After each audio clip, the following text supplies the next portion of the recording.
मैं आमंत्रित करता हूं प्रोफेसर माननीय प्रकाश सन्याल जी को, DSB campus Kumaon university Nainital, अपना वक्तव्य निर्धारित समय में समाप्त करेंगे, ऐसी उम्मीद हम करते हैं सर।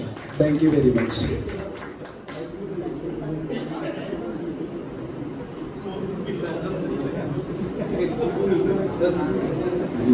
धन्यवाद संचालक महोदय।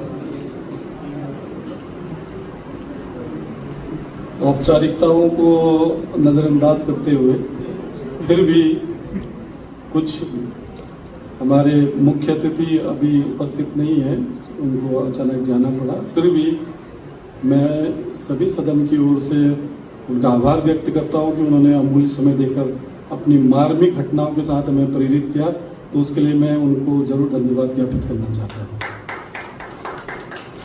तो मिशन में उन्होंने जैसे सर ने भी बताया था कि सत्यमेव जयते के समय मैंने भी उनको सबसे पहली बार सुना था, और मेरी स्मृति में वो दिन आज भी याद था जब मैंने ये मुख्य अतिथि महोदय जब चेंज हुए तो मुझे याद था। और फिर उसके बाद उनकी भीम यात्रा सुनी थी, हमने देखी थी वीडियोज़ में। फिर उसके बाद रमन मैग्सेसे पुरस्कार जब उन्हें प्राप्त हुआ, उन्होंने बड़ी बात कही कि सीधापन, उन्हें पढ़ना नहीं आता, उन्हें इंग्लिश नहीं आती, और बड़ी डिग्री नहीं है उनके पास, बड़े शहर में नहीं रहे, कोई ऐसे चकाचौंध वाले जीवन उन्होंने नहीं जिया, परंतु मैग्सेसे पुरस्कार अगर मिल गया तो समझिए कि एक व्यक्ति के जीवन में महत्वपूर्ण चीज क्या है।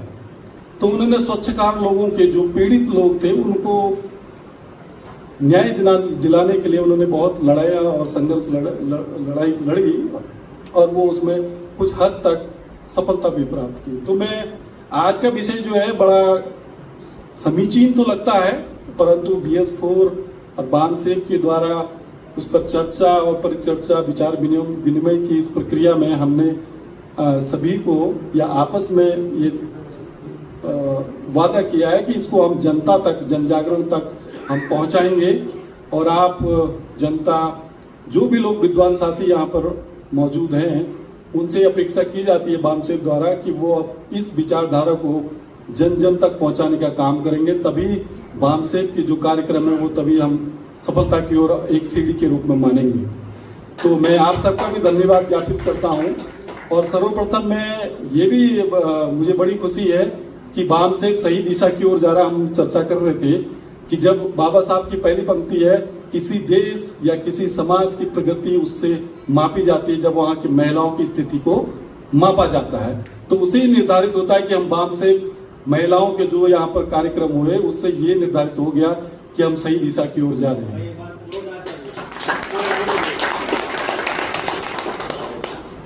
तो समय सर कितना है?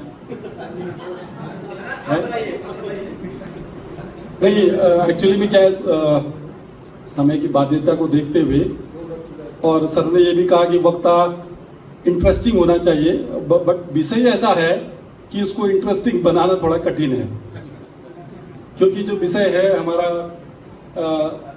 राष्ट्रीयकरण है, निजीकरण पर लगाम, और फिर लोकतांत्रिक राज्य समाजवाद की कल्पना करना और उसको स्थापित करने की जो प्रक्रिया है, हम सब बामसेब और विचारशील लोगों का कर्तव्य है कि हम समाज और सरकार और देश में जन जन तक इसको पहुंचा सकें, ये हमारी सफलता होगी। तो उस विषय को थोड़ा मुश्किल होता है, परंतु स्वाधीनता से पहले 1947 में जब भारत आज़ाद होने की स्थिति में था, तो सभी वर्गों के मन में एक बात थी कि भाई संविधान लिखा जाना है, संविधान बनना है भारत का, जिस पर देश की आधारशिला होगी, और वो कई हजारों वर्षों तक, लाखों वर्षों तक, जब तक देश रहेगा, समाज रहेगा, इंसान रहेगा इस देश में, उनको गरिमापूर्ण जीवन जीने के लिए क्या क्या आवश्यकता होंगी, हर वर्ग ने अपने अपने स्तर से ज्ञापन, मेमोरेंडम दिए सरकार में बैठे लोगों को, या जो संविधान सभा बनने वाली थी, उसमें से बाबा साहब के पास भी कुछ वर्गों के चिट्ठियां आई, संदेश आए कि हमारे अधिकारों के लिए कुछ बातें निर्धारित होनी चाहिए, उनको रखी जाए। तो हर वर्ग के लोगों ने अपने अपने मेमोरेंडम या अपने अपने सुझाव संविधान सभा के लिए देना चाहा। तो संविधान सभा की बैठक होने से पहले हर समाज को ये चिंता थी क्या हमारे अधिकार और गरिमापूर्ण जीवन के लिए कुछ नियम कानून या संविधान में उल्लेख होगा कि नहीं होगा। तो उसमें से बाबा साहब ने संविधान सभा में जाने और संविधान को लागू करने से पूर्व उन्होंने एक पुस्तक लिखी। पुस्तक क्या, उनके विचार थे, और वो विचार ही संविधान में अंगीकार किए गए, सम्मिलित किए गए। वो छोटी सी किताब है, राज्य और अल्पसंख्यक, जो डॉक्टर साहब ने भी कहा था, स्टेट एंड माइनॉरिटीज। बहुत छोटी सी किताब है। ये उसका संविधान अगर आपको कठिन लगता है समझना, तो उसका मूल जो तत्व हैं, एलिमेंट्स हैं, सरल भाषा में ये बुक है, और बाहर है, बहुत सस्ती है, 70 रुपए की किताब है, जरूर लेके जाए आज। तो इससे भावना पता लगेगी, पता लग पाएगी सभी को कि संविधान की मूल भावना या उसको बनाने के पीछे क्या मंशा रही है। दूसरा, क्योंकि विषय कठिन है, उस पर मैं जाना नहीं चाहूंगा, कई लोगों वक्ताओं ने उस विषय पर चर्चा कर ली। मैं चाहता हूं कि कुछ छोटी छोटी बातें या कुछ बातें मैं शेयर कर सकूं। दूसरा है बामसेब का परिचय। आप जानते होंगे कि अगर आपने सिंधु घाटी सभ्यता से लेकर के वर्तमान तक अगर आपने इतिहास अपना ठीक से पढ़ा न हो तो समझा न हो तो सुना हो, तो हम इस देश के मूल निवासी हैं, और ये शब्द देने वाला भी बामसेब ही है। आज पूरे जन जन तक जय भीम का नारा लगता है, वो जय भीम का नारा भी बामसेब की ही देन है।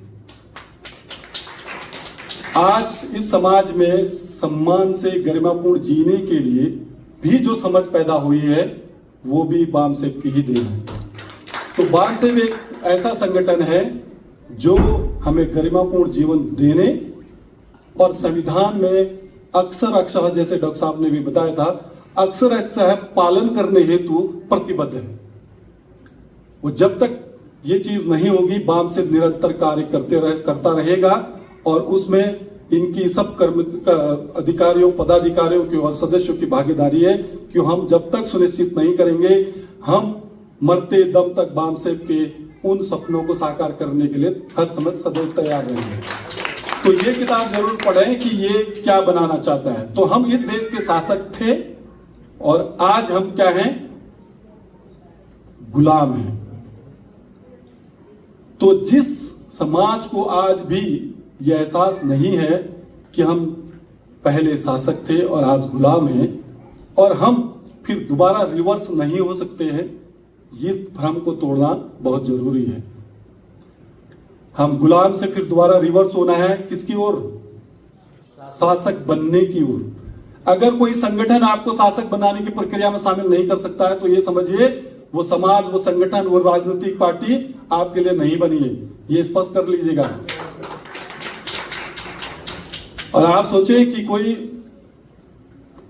छोटा मोटा आपको व्यक्तिगत लाभ दे, आपके हित सध जाए, परंतु आप शासक नहीं बन पाएंगे, तो आप इस देश में गुलाम ही रहेंगे।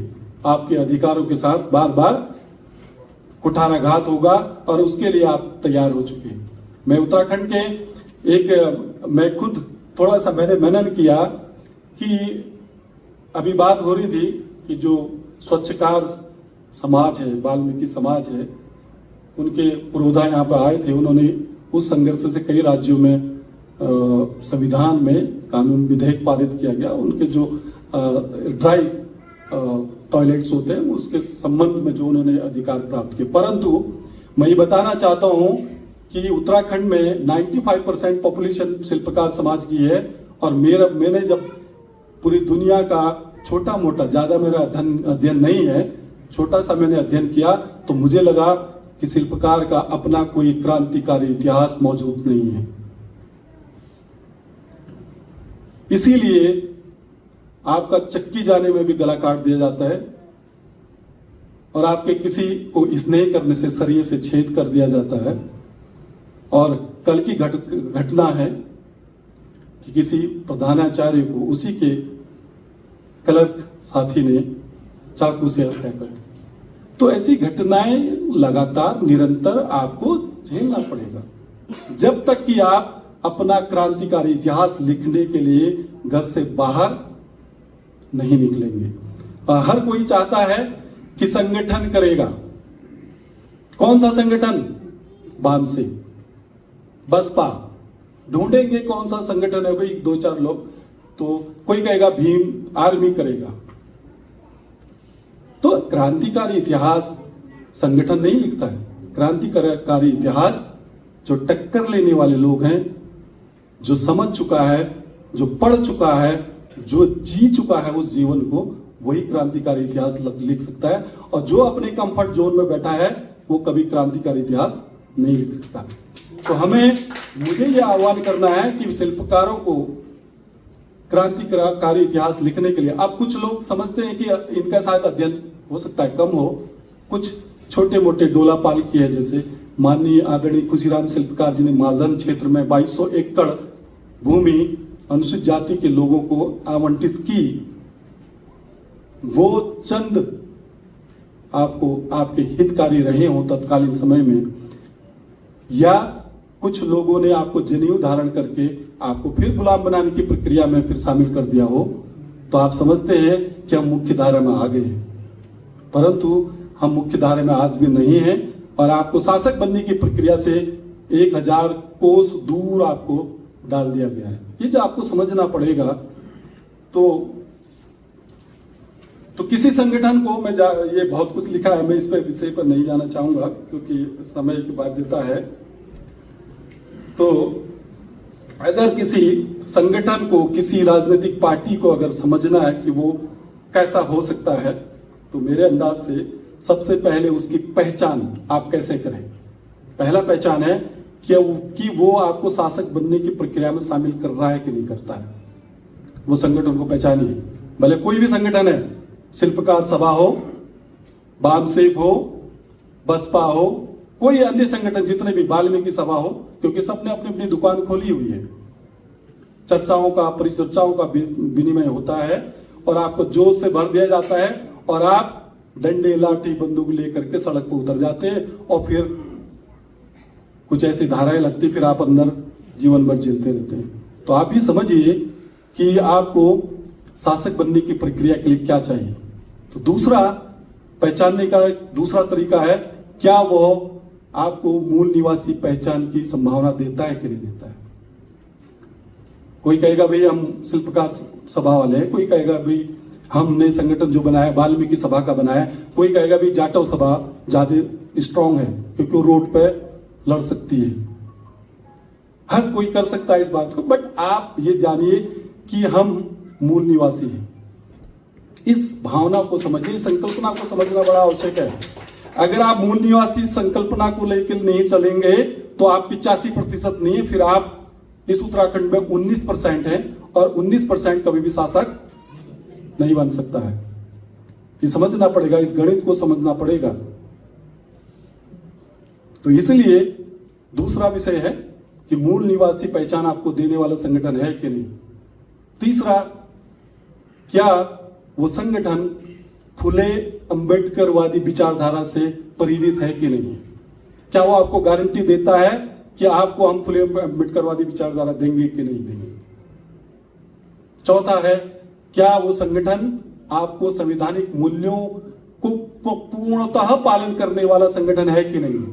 अगर ये 4 बिंदुओं पर वो संगठन खरा नहीं उतरता तो आप तुरंत उस संगठन को छोड़ दीजिए, कोई भी संगठन हो, ये ध्यान दीजिएगा।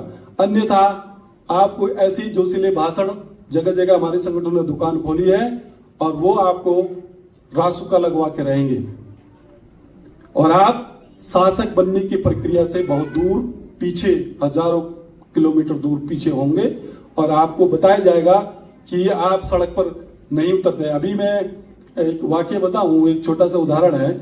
मैं एक हमारे पुराने साथी है, उनको फोन किया कि 19 जुलाई को, नहीं सॉरी 19 जुलाई को मैंने कहा कि आपको पहले बता दिया था मैंने, आप आइए और वहां से 2-4 लोग जो हमारे नए साथी जुड़े हैं उनको भी लेते आइएगा। तो बोले यार मैं तो 5 साल से तो वामसेक में हूं। क्या किया है वामसेक ने,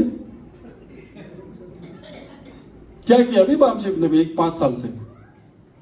आंदोलन में गए क्या आप? रिजर्वेशन के प्रमोशन में, आरक्षण के लिए आप आंदोलन के लिए गए? नहीं गए थे।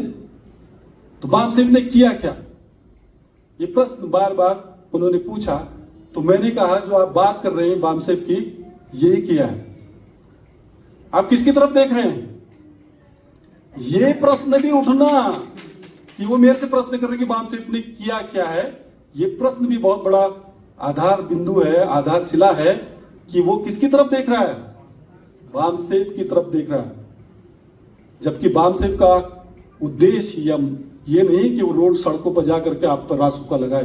बामसेब का उद्देश्य है कि आपको जन सामान्य तक, आपको शासक बनने की प्रक्रिया में फुले अम्बेडकरवादी विचारधारा के साथ जोड़ते हुए धरातल से विचारशील बनाना, जिससे आप समाज को एक से ज्यादा संख्या में उसको विचारशील बना सकें और वो इतना सशक्त हो जाए कि वो शासन बनने की प्रक्रिया में खुद शामिल हो जाए। तो कई ऐसे विषय हैं जिसमें हमें चिंतन करने का विषय है। और तो आज ये 2 पुस्तकें जरूर मैं निवेदन करना चाहूंगा, आग्रह करना चाहूंगा कि आप लेके जाएंगे। और कुछ बिंदु हम छूने का प्रयास करें तो समय सर है अभी आने वाली है, कोई बात नहीं, मेरा उद्देश्य सफल हो चुका है। तो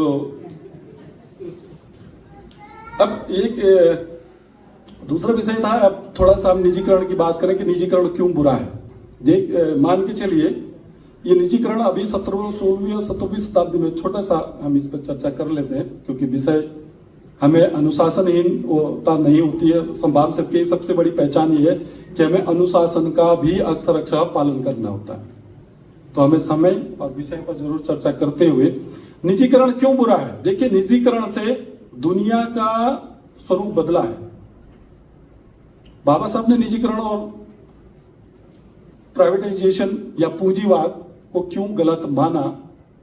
निजीकरण आपको, जैसे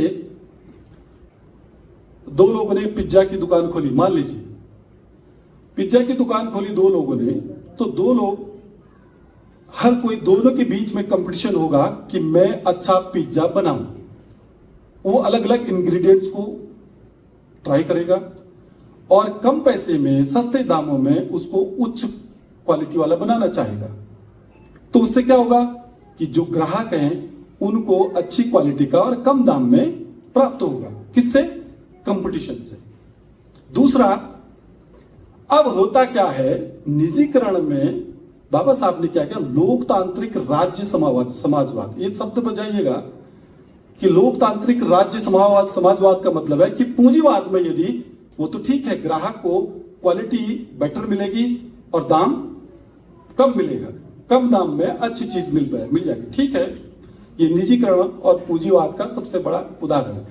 बट कुछ कंपनियां या कुछ लोग अत्यधिक लाभ के लिए, क्योंकि पूंजीवाद का मतलब क्या है, उसको सिर्फ लाभ से मतलब है। तो कुछ लोग या कुछ कंपनियां आएंगी और दोनों पिज्जा वालों को क्या करेगी, एडॉप्ट कर लेगी, कुछ पैसा देगी।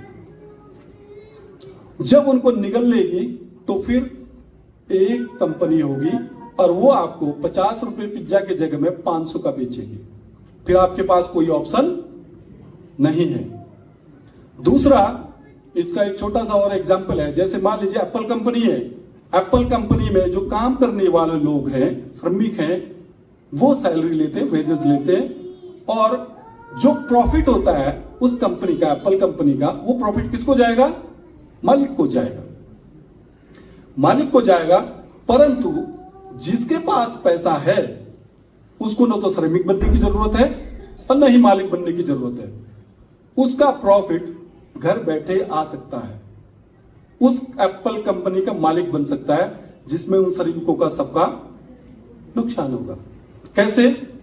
मैं घर बैठे उसके सारे शेयर खरीद सकता हूं। मुझे न तो काम करने की जरूरत है और न ही मालिक बनने की आवश्यकता है। तो वो श्रमिक जिन्होंने अपना योगदान दिया था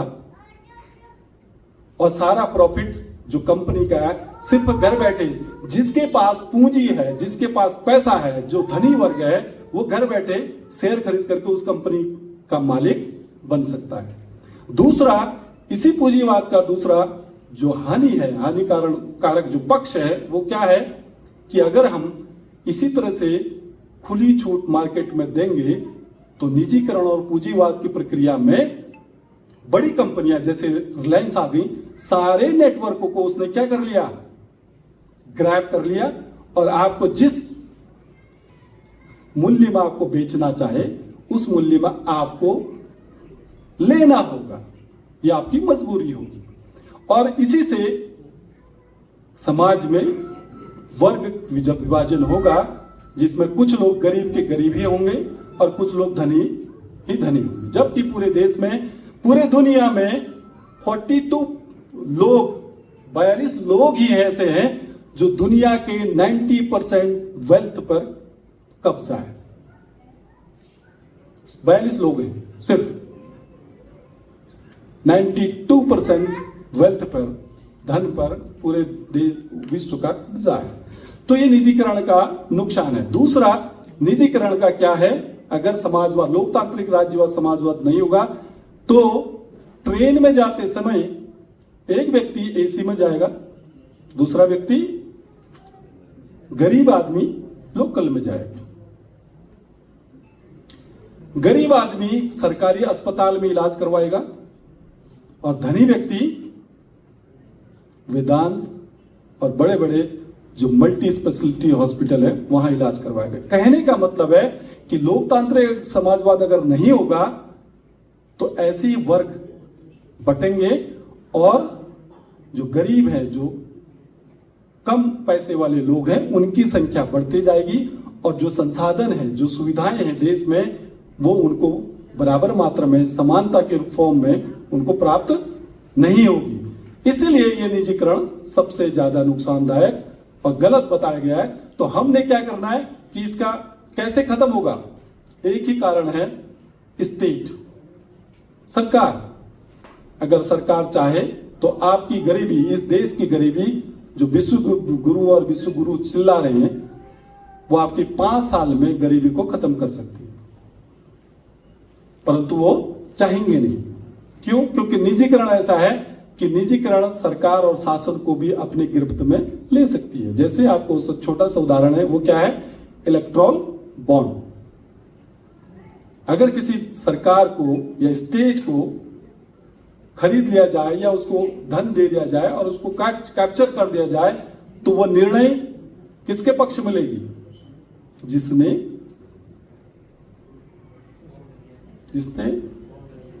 बॉन्ड दिया है।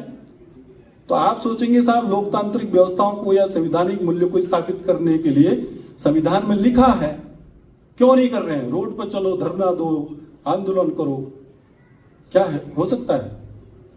तो इसीलिए हमें ये जानना आवश्यक है कि इस तरह के जो पूंजीवाद है, वो पूंजीवाद धीरे धीरे, जो कंपटीशन है, जो समानता की बात है, बाजार में भी सबको समानता का अधिकार है कि वो समान रूप से सबको मौके दिए जाएं। और जो बड़े बड़े उद्योग या जीवनदायिनी इंडस्ट्रीज हैं, जरूरत की चीजें हैं देश के विकास के लिए, उसको स्टेट के पास रखा जाए। तो उसको हासिल करने के एक ही काम कौन कर सकता है? स्टेट। और इसको खत्म करने के लिए, इसके विरोध में अगर खड़ा करना हो तो कौन है? धर्म।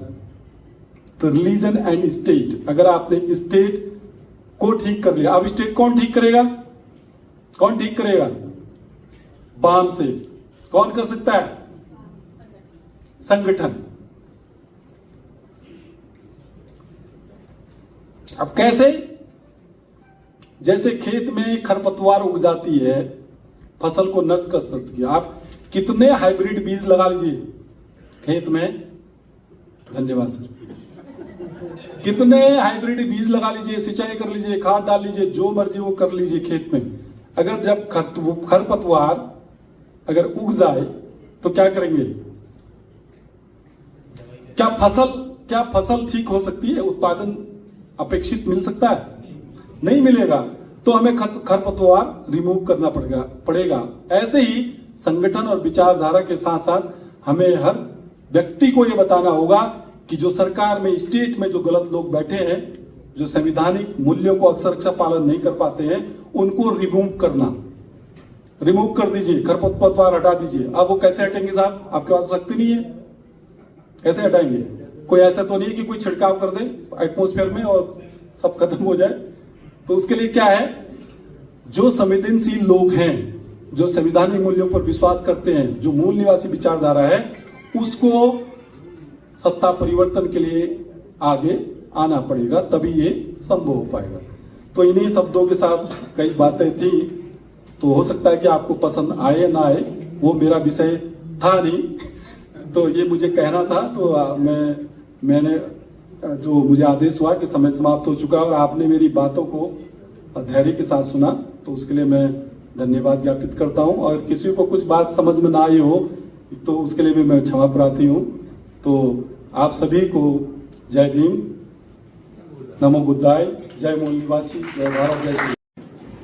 तो क्या होगा? देश विषमता की ओर चला जाएगा, जो आज चल रहा है। इसलिए बाबा साहब ने अपने संविधान के अंतिम सभा में 26 नवंबर 1949 को यह चिंता जाहिर की कि हमने एक व्यक्ति को एक वोट का अधिकार तो दे दिया, लेकिन जब तक सामाजिक और आर्थिक गैर बराबरी दूर नहीं होगी तब तक राजनीतिक बराबरी कभी हासिल नहीं हो सकती।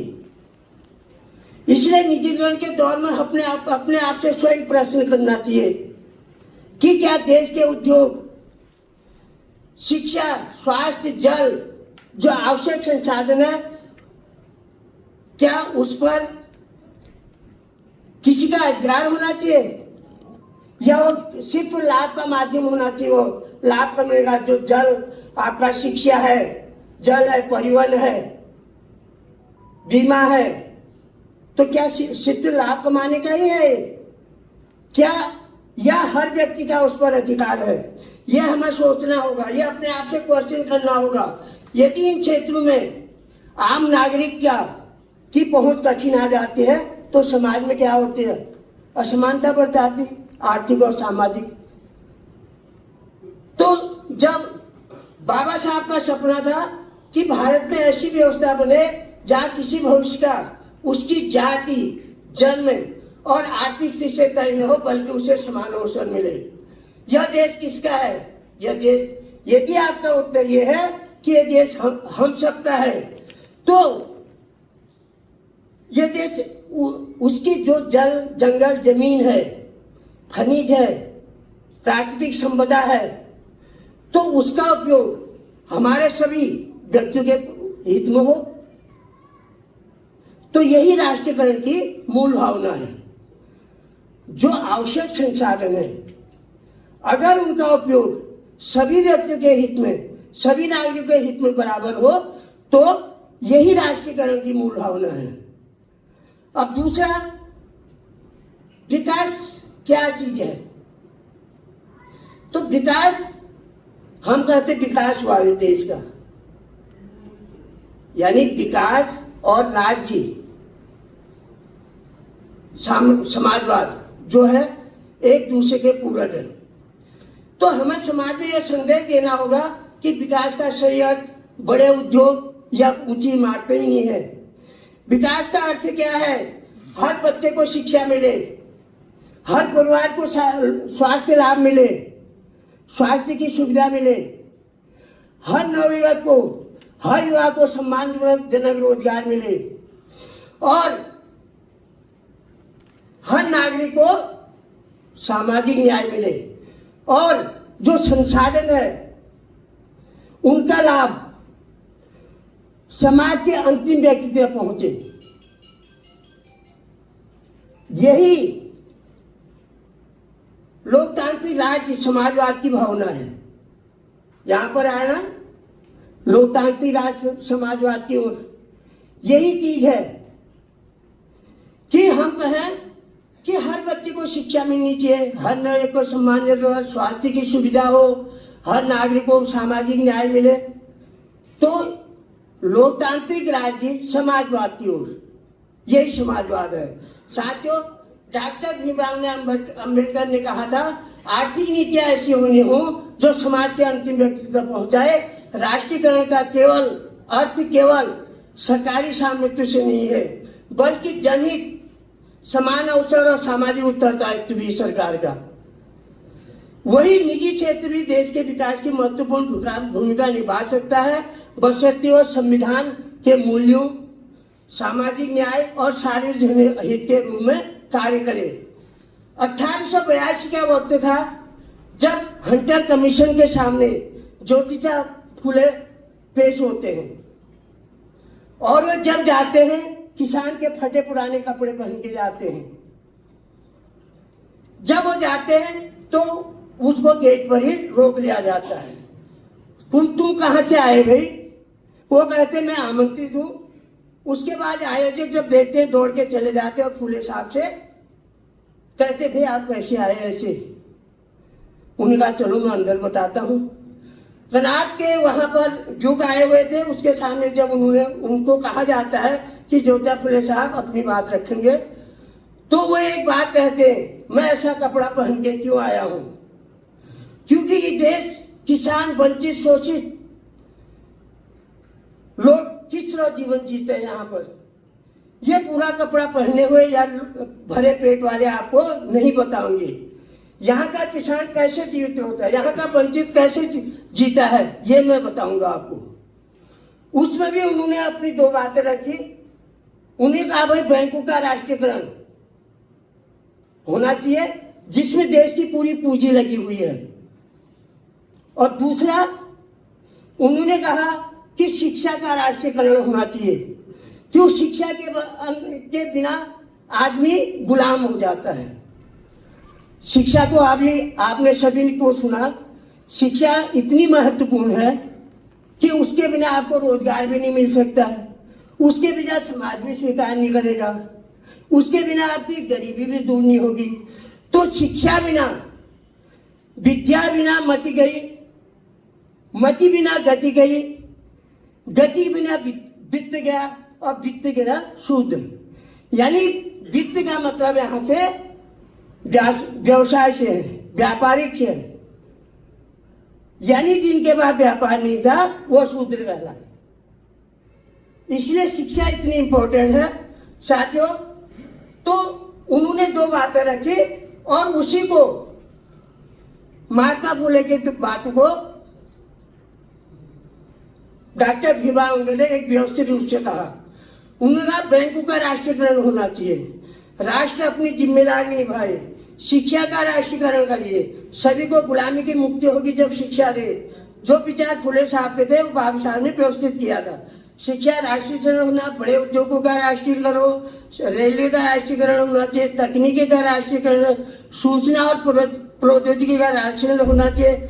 फुले साहब, बाबा साहब, पेरियार राष्ट्रीयकरण के पक्ष में थे। तो साथियों, जब राष्ट्रीयकरण और निजीकरण की बात आती है तो हमें निजीकरण का विरोध करना चाहिए। ठीक है सर, थोड़ी देर। राष्ट्रीयकरण को दरकिनार निजीकरण को बढ़ावा देने से फांसीवाद का उदय होता है। बस दो ही शब्द कहूंगा, क्योंकि फांसीवाद क्या है? फांसीवाद वो जड़ है जिसमें कुछ दबंग लोग गरीब लोगों का शासन करते हैं, वो है फांसीवाद। तो जब गरीब लोग, इसका जनक कौन था? इटली का मुसोलिनी था। उस मुसोलिनी ने कहा था फांसीवाद उस कुतिया के समान है जो कितनी भी मार खाए अब मालिक के पैर ही छूता है। और दूसरा फिर उन्होंने सुना, आम जनता उस घोड़े के समान है जिसको 5 किलो राशन खिलाओ वो और आराम से उसकी सवारी करो। आप समझ गए मैं कहाँ का निशान कर रहा हूं। तो साथियों, अगर आप राष्ट्रीयकरण को मजबूत नहीं, राज्य को मजबूत करेंगे, राष्ट्रीयकरण पर विचार नहीं करेंगे, निजीकरण का विरोध नहीं करेंगे, तो आप वही 5 किलो राशन पर और वो आपकी सवारी। मेरा है कि हमें पुरजोर विरोध करना है राष्ट्रीयकरण का। और वामसे एक ऐसा मंच है, एक ऐसा वैचारिक संस्था है जो सदियों से इस पर काम कर रहा है। तो साथियों, समय नहीं है, मैं धन्यवाद करता हूं अपने नारों के साथ। राष्ट्रीयकरण का पैगाम हमारा अधिकार है और संविधान का सम्मान देश का सम्मान, सामाजिक न्याय हमारा लक्ष्य, लोकतांत्रिक आर्थिक लोकतांत्रिक हमारी दिशा।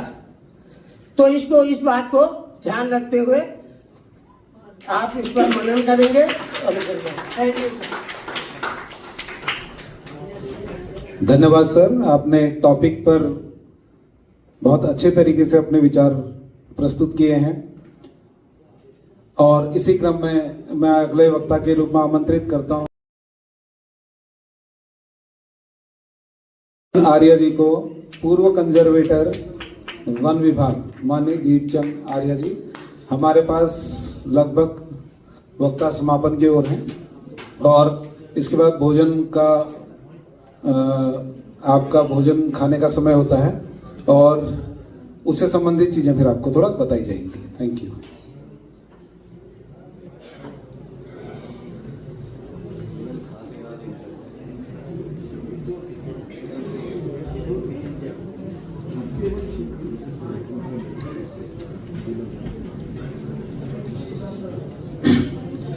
आज की सभा में उपस्थित बाबा साहब अम्बेडकर,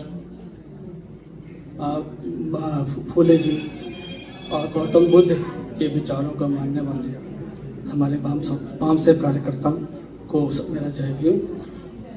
साथियों, मैं जो है अच्छा वक्ता नहीं हूँ, लेकिन जो है हाँ, मैं जो है पढ़ के जो है आपको अपना वक्तव्य दूंगा।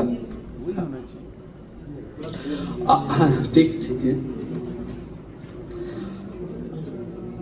हाँ, आज के इस सत्र का विषय जो है राष्ट्रीयकरण का पैगाम, विकेंद्रीकृत पर लगाम और राष्ट्रीयकरण से लोकतांत्रिक राज्य समाजवाद की ओर। मैं बाबा साहब बोधिसत्व भीमराव अम्बेडकर जी की पूर्ण स्मृति को नमन करता हूँ। आज का विषय जो है संविधान से संबंधित है। बाबा साहब ने जो है जब संविधान सभा में अपना जो है कंक्लूडिंग रिमार्क्स प्रस्तुत किया तो उन्होंने कुछ बातें कही थी कि 26 जनवरी को हमारा देश स्वतंत्र होगा, एक लोकतांत्रिक संविधान भी होगा, क्या वह इसको रख पाएगा या इसको खो देगा। आप जानते हैं कि हमारा देश विषमताओं का देश है। बाबा साहब के भी मन में जो है इस प्रकार का द्वंद्व चल रहा था। उनकी चिंता इस बात की थी कि जो हमारा देश इतने जाति संप्रदाय में बटा हुआ है वह इसको जो है संरक्षित रख पाएगा नहीं रख पाएगा। उन्होंने उदाहरण दिया कि जो है हमारे लोगों द्वारा ही जो है हमारी जो स्वतंत्रता हमने जो खोई है वो हमारे लोगों के धोखे से ही खोई है। हमारे लोग ही थे जिनके कारण जो है हम लोग गुलाम हुए। 1712 में जो है मोहम्मद बिन कासिम अरब का जो सेनापति था वो हमारे देश में आया और हमारे जो वहाँ उसमें राजा थे, सिंध का राजा था दाहर, उसके सेनापति को जो है अपनी तरफ कर दिया और उन्होंने जो है सिंध को अपना कब्जे में ले लिया। उसी प्रकार जयचंद थे। जयचंद जो है पृथ्वीराज चौहान के सेनापति थे। उसने बुलाया जो है अफगानिस्तान से मोहम्मद गौरी को और हमारे देश में नए जो है संस्कृति का जो है आगाज हुआ। बाद में जो है वो गुलाम वंश के नाम से जाना गया। शिवाजी जो है उसमें जो है हिंदुओं के जो है उत्थान के लिए काम कर रहे थे। चाहते तो जो है वो राजपूतों के साथ होते। वो जो है जो यहाँ के राजपूत राजा थे और वो जो है उनको साथ न देकर मुगलों का साथ उन्होंने दिया और मुगल वंश भी जारी रहा। एक सबसे बड़ा उदाहरण जो है हमारे धोखे का जो है, हम ही लोगों ने, हमारी क्षमता हमने जो खोई है, वो बाबर का उदाहरण है। बाबर जब 1926 में जब यहाँ आया,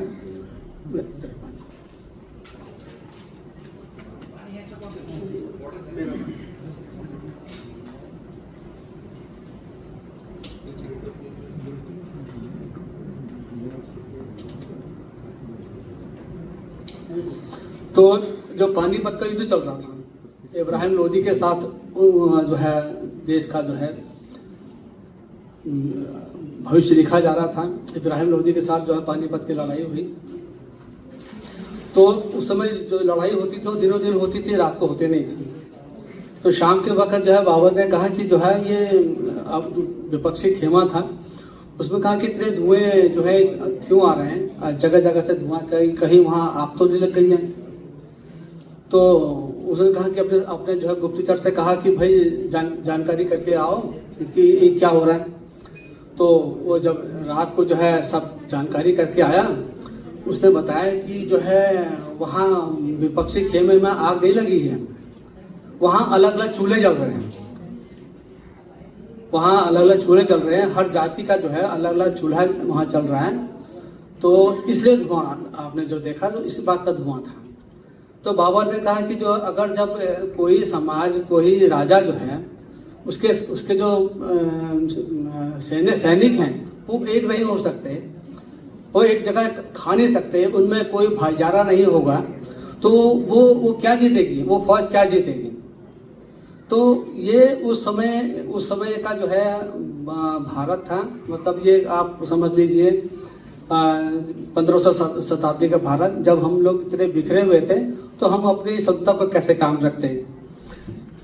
दूसरा आप पक्ष देखिए, जब गौतम बुद्ध का काल था, वो 6ठी शताब्दी में पैदा हुए थे, उनके समय में जो है वो जो राज्य थे, भले ही देश छोटे छोटे राज्यों में बंटा था लेकिन संस्कृति एक थी। लेकिन गौतम बुद्ध का प्रभाव था बिहार क्षेत्र में। तो हाँ, तो उनके वहाँ जो है राजा जो है एक, जैसे आज की तारीख में राष्ट्रपति है, उसी तरह का राजा हुआ करता था। और जो भी सत्ता का केंद्र था वो राजा न होकर उसकी संसद होती थी। तो सारे जो निर्णय जो है संसद में लिए जाते थे। तो बुद्धिस्ट जो संघ थे, तो संघ जो है आज की तारीख का संसद था। तो उनके पास जो है जो भी जो आज की तारीख की जो पार्लियामेंट्री सिस्टम है, वो सारे जो है विषय जो है उसमें भी थे। मतलब ये कहने का मतलब ये है कि एक तो हमने अपने जो कहते हैं असमानता के कारण भी वो हमने आज़ादी खोई। लोकतंत्र हमारे जो है उस समय जो है, आज से जो है करीब आप कह सकते हैं 2500 साल पहले लोकतंत्र था, लेकिन उस लोकतंत्र को हम भूल गए। उसके बाद आपका जो है जो जातिगत जो व्यवस्थाएं हैं वो बढ़ती चली गई, और जो है हमारा लोकतंत्र जो है उसके बाद नहीं रहा। गौतम बुद्ध के समय में लोकतंत्र था।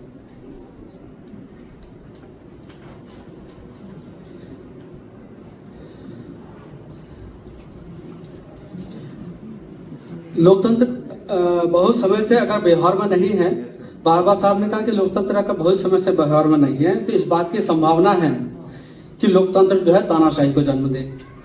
इस बात की भी संभावना है कि लोकतंत्र आकार में बना रहे और व्यवहार में तानाशाही हावी हो जाए।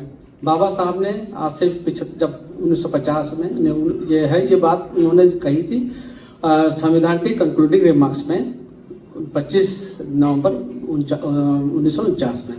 उसमें जो है बाबा साहब ने ये बातें कह दी कि जो है अगर लोकतंत्र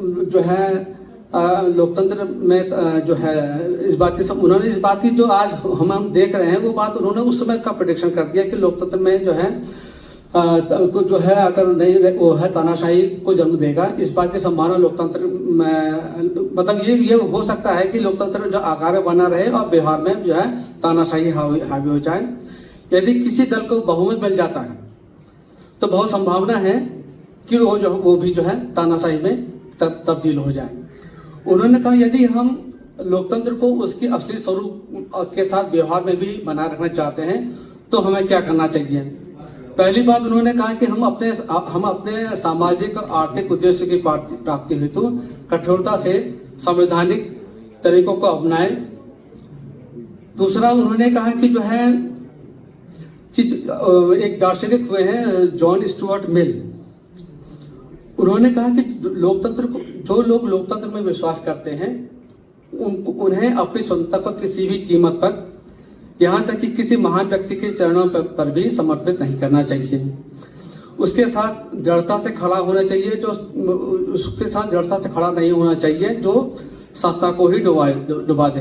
यानी नायकवाद की पूजा नहीं होनी चाहिए। जिन महान व्यक्तियों ने जीवन भर देश की सेवा की हो उनके प्रति कृतज्ञ होने में कोई बुराई नहीं है। हमारे देश में राजनीति में भक्ति या आस्था का मार्ग नायक पूजा किसी भी अन्य देश की तुलना में बहुत महत्वपूर्ण स्थान रखती है। धर्म में भक्ति आत्मा की मुक्ति का मार्ग हो सकता है, परंतु राजनीति में भक्ति या नायक पूजा निश्चित रूप से पतन का मार्ग है जो अंततोगोता तानाशाही को मजबूत करता है। तीसरा कार्य जो हमें करना चाहिए, हमें अपने राजनीतिक लोकतंत्र को से संतुष्ट नहीं होना चाहिए। हमें अपने राजनीतिक लोकतंत्र को सामाजिक लोकतंत्र की ओर ले जाना चाहिए। जैसे हमारे अभी पूर्व वक्ता ने भी बताया, सामाजिक लोकतंत्र के बिना राजनीतिक लोकतंत्र का अस्तित्व नहीं है। सामाजिक लोकतंत्र स्वतंत्रता, समानता और बंधुता, भाईचारे को प्रश्रय देता है।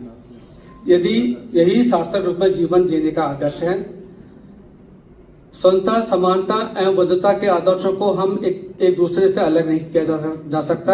यदि इनमें से एक भी अलग हो जाए तो लोकतंत्र का अस्तित्व ही समाप्त हो जाता है। स्वतंत्रता को समानता से अलग नहीं किया जा सकता, समानता को स्वतंत्रता से अलग नहीं किया जा सकता। इसी प्रकार स्वतंत्रता या समानता को बंधुता से अलग नहीं किया जा सकता। समाज में स्वतंत्रता एवं समानता के बिना कुछ लोगों का प्रभुत्व अनेक लोगों को प्रभावित करता है। स्वतंत्रता के बिना समानता व्यक्तिगत पहल को समाप्त कर देती है। इन तीनों गुणों के बिना जीवन में सहजता नहीं होती है।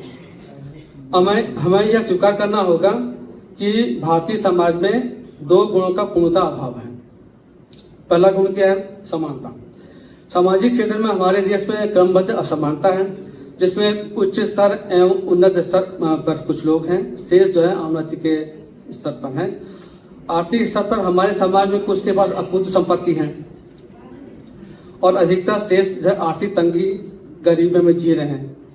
आज़ादी के 75 साल बाद भी नीति आयोग की रिपोर्ट ये कहती है कि 10% आबादी के पास देश की 77% संपत्ति है।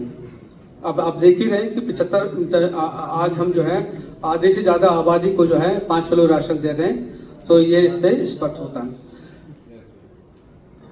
ऊंच नीच की भावना, गरीबी ही सामाजिक एवं आर्थिक असमानता का मूल है। 26 जनवरी 1950 को जब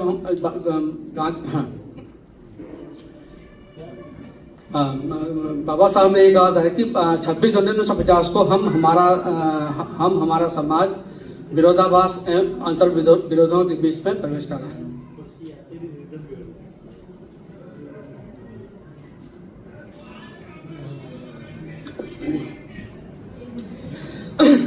राजनीति में हम सब समान होंगे, परंतु व्यवहारिक आर्थिक जीवन में हम असमानता में जिएंगे। राजनीतिक क्षेत्र में एक व्यक्ति, एक मत, एक मूल्य के सिद्धांत को मान्यता देंगे, परंतु असमानता के कारण बिहार में ऐसा नहीं होगा। आज एक वोट, एक व्यक्ति, एक वोट और एक मूल्य नहीं है, जैसा हमारे पूर्व वक्ताओं ने कहा कि मत जो है प्रभावित होता है।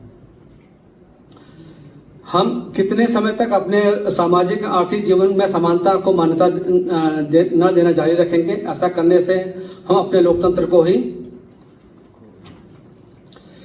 संकट में डालेंगे। हमें अपने समाज में जल्द से जल्द विरोधाभासों एवं असमानता के अवगुणों से मुक्त करना होगा, अन्यथा असमानता से पीड़ित समाज विस्फोटक रूप से प्रतिक्रिया देगा और राजनीतिक लोकतंत्र की संरचना को छिन्न भिन्न कर देगा। राजनीतिक लोकतंत्र को मजबूत करने के लिए समता समानता अपरिहार्य है। समाज का दूसरा गुण जो है हमारे समाज में जो प्रेवलेंट है वो है बंधुता का अभाव। यदि सभी भारतीय एक हैं तो उनके बीच बंधुता भाईचारे की भावना होनी चाहिए। हमारा समाज विदेश में जाके, अभी कुछ लोगों ने बताया जैसे मतलब यूएस में जा रहे हैं, वेस्टर्न कंट्री में जा रहे हैं जहाँ जातिवाद का कोई मतलब नहीं है, लेकिन वहाँ भी जो है हमारे समाज के लोग, हमारे जो भारतीय जाते हैं वो उसी तरह का व्यवहार करते हैं जो है इस तरह जो हमारे देश में करते हैं। उससे वहाँ की संस्कृति और मर्यादा का भी वो जो है वहाँ की संस्कृति मर्यादा का भी ध्यान नहीं रखते। बंधुता ऐसा सिद्धांत है जिससे समाज में एकता की भावना मजबूत होती है। बंधुता के बिना समाज एवं समानता स्वतंत्रता के सिद्धांत जो है कुछ भी मायने नहीं रखते। भारत एक देश है जहाँ इस भावना को संजोना एक भ्रांति है। हम देश के रूप में काम नहीं कर रहे हैं। जहाँ समाज हजारों जातियों में बटा हो, वह एक ऐसा हम एक देश कैसे बन सकते यदि हमको जितना जल्दी इस असहजता से हम दूर हो जाएं उतने हमारे लिए अच्छा होगा कि हमें आगे क्या करना है। हाँ, राष्ट्रीयकरण की जो आज का विषय है, राष्ट्रीयकरण का विषय, राष्ट्रीयकरण और लोकतांत्रिक समाजवाद। राष्ट्रीयकरण लोकतांत्रिक राज्य समाजवाद लाने का एक बड़ा कारण बन सकता है। भारत में 1950 से 1990 के बीच में पूंजीवाद और समाजवाद के के विपरीत राष्ट्रीयकरण और मिश्रित अर्थव्यवस्था के मॉडल को अपनाया गया था। लेकिन आजकल जो है अगर लोकतंत्र जो है पारदर्शी और दक्ष न हो तो राष्ट्रीयकरण जो है राज्य पूंजीवाद मतलब जो है स्टेट ही पूंजीवादी के रूप में फंक्शन करता है। यह अफसरशाही उसमें हावी हो जाती है। भारत इसीलिए भारत के विकास मॉडल जो है अब वर्तमान में क्या हो रहा है कि राष्ट्रीयकरण जो है राष्ट्रीयकरण की बात हो रही है। लोकतंत्र और निजी क्षेत्र को भी प्रमुखता दी जा रही है। इस सिद्धांत को संतुलित रूप से अपनाने की आवश्यकता है। सिद्धांत की सबसे कमजोर कड़ी क्या है? हमारी लोकतंत्र है। समाज में समानता एवं बंधुता के अभाव में लोकतंत्र कमजोर होता है। इसके लिए संवैधानिक मौलिक अधिकार की स्थापना संरक्षण की आवश्यकता है। असमानता, भेदभाव एवं अस्पृश्यता का अंत आवश्यक है। शिक्षा और नौकरियों में आरक्षण को कठोरता से लागू किया जाए। विश्व के कई ऐसे देश हैं जहां आरक्षण के प्रावधान है जिसको जो है अफर्मेटिव एक्शन कहते हैं। न्यूजीलैंड में जो है वहाँ की जो मूल जातियां हैं उनको जो है संसद में सीधा प्रवेश, जैसे बाबा साहब ने पुनः जो एक्ट हुआ है उसमें ये पहले उन्होंने जो कहा था कि भाई सेपरेट इलेक्टोरेट मतलब हमारा प्रतिनिधि हमारे बीच से ही चुना जाएगा। तो आज भी न्यूजीलैंड में जो है वहाँ की जो मावरी जाति है उसका जो है चयन जो है वो अपनी ही जाति से करते हैं और सीधे जो है संसद में भेजते हैं। अगर यही हमारे देश में भी होता तो हमारी दशा और दिशा जो है आज कुछ और होती। उसी प्रकार जो है आपका ब्राज़ील में है। ब्राज़ील में जो है ब्राज़ीलियन कम्युनिटी है जो अफ्रीका से गई थी। तो और उसके अलावा जो पब्लिक स्कूल बच्चे पढ़ते जैसे हमारे सरकारी स्कूल है वहाँ भी इस तरह का स्कूल है। उनको जो है यूनिवर्सिटीज में जो है 50% आरक्षण है। यूरोपीय देशों में महिलाओं के आरक्षण है। अमेरिका में जो है अफ्रीकन जो अमेरिकन हैं और महिलाएं और बुजुर्गों के लिए आरक्षण है। इन देशों में छुआछूत की भावना नहीं है। सरकार संस्थाएं ईमानदारी से जो है उनका जो पालन करती है। हमारे तरह नहीं जो है मतलब जो है इसमें जो बहुत ही घृणा की भावना से जो है इसको लोग देखते हैं और जो इसको लागू करने वाले लोग हैं तो वो भी जो है इसमें कोई ज़्यादा इंटरेस्ट नहीं लेते। लेकिन इन देशों में जो है वेस्टर्न कंट्रीज में जहाँ भी अफर्मेटिव एक्शन है वहाँ पर जो है वो लोग जो है बहुत संवेदनशील हैं और उसको ईमानदारी से लागू करते हैं। जापान में भी जो है एक समय था 19वीं शताब्दी तक जो है वहाँ भी जो है छुआछूत की भावना थी। लेकिन वहाँ जो है वहाँ के राजा द्वारा और वहाँ के शासन द्वारा इसको जो है कठोरता से जो है आदेश करके जो है समाप्त किया गया है। थोड़ी बहुत बची है लेकिन ये जो है सुनने में नहीं आती जिस तरह से हमारे देश में आती है। समाज के कमजोर वर्गों के प्रति अत्याचारों को बिना पक्षपात के विशेष न्यायालय द्वारा निस्तारित किया जाए। इसे राजनीतिक दृष्टि से जो है फायदे नुकसान की दृष्टि से ना देखा जाए। समाज के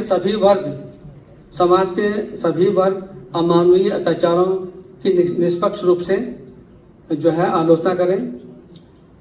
जिस तरह से जो है अभी कुछ समय से जो है अभी हमारे पूर्व वक्ताओं ने जो है कफलटा कांड की बात की थी, बागेश्वर वाले प्रकरण की बात की थी, अभी हाल में जो है ये जो अभी टिहरी गढ़वाल में हुआ उसके प्रकरण की बात की थी। तो जो पीड़ित समाज है, उस हमारा समाज है, उसी के प्रतिनिधियों द्वारा जो है इसमें वार्ता की गई, लेकिन किसी भी सर्व समाज के द्वारा, अन्य समाज के द्वारा जो है इसमें कोई भी आलोचना नहीं की गई। अगर सभी अन्य समाज के लोग भी जो है समान रूप से जो है अत्याचारों के खिलाफ बोलेंगे तो समाज में जो है समरसता तभी आ पाएगी जब सभी लोग उसमें वो करेंगे। हमारे वहाँ क्या है कि अलग चश्मे से देखते हैं, पॉलिटिशियन तो इस तरह से अलग चश्मे से देखते हैं, तो इस तरह से जब भावना हमारे समाज में नहीं आ पाएगी।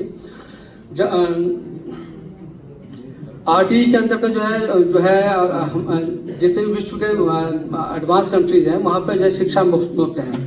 हमारे देश में भी जो है आरटीई लागू है, लेकिन जो है अभी जो है इसमें पूरी तरह से नहीं हो रही कार्रवाई। इसके तहत जो है माध्यमिक स्तर तक सभी जो है हमारे भारतवासियों को जो है समान शिक्षा मिले। जातिवाद लैंगिक भेदभाव के खिलाफ गांव-गांव तक व्यापक अभियान चलाया जाए। अंतर्जातीय विवाह, सामुदायिक भोजन, त्योहारों को साथ साथ मनाकर छूतछात जैसे कुरीतियों को समाप्त करने का प्रयास किया जाए। किसी से भी जाति पूछकर व्यवहार न किया जाए। इंसान को जाति से नहीं उसे कर्म से आंका जाए। राजनीतिक दल जो है हमारे में कुछ सीटें तो आरक्षित हैं और बाकी सीटें जो है हमारे जैसे आरक्षण तो हमारा जो है 50% है, लेकिन जो सर्व समाज है हमारा जो 85% है। अगर हमें समाज में तभी समरसता आएगी जब जो है दूसरे हमारा कैंडिडेट जो है सामान्य सीट से भी जीत के आए। आपने देखा होगा बाबा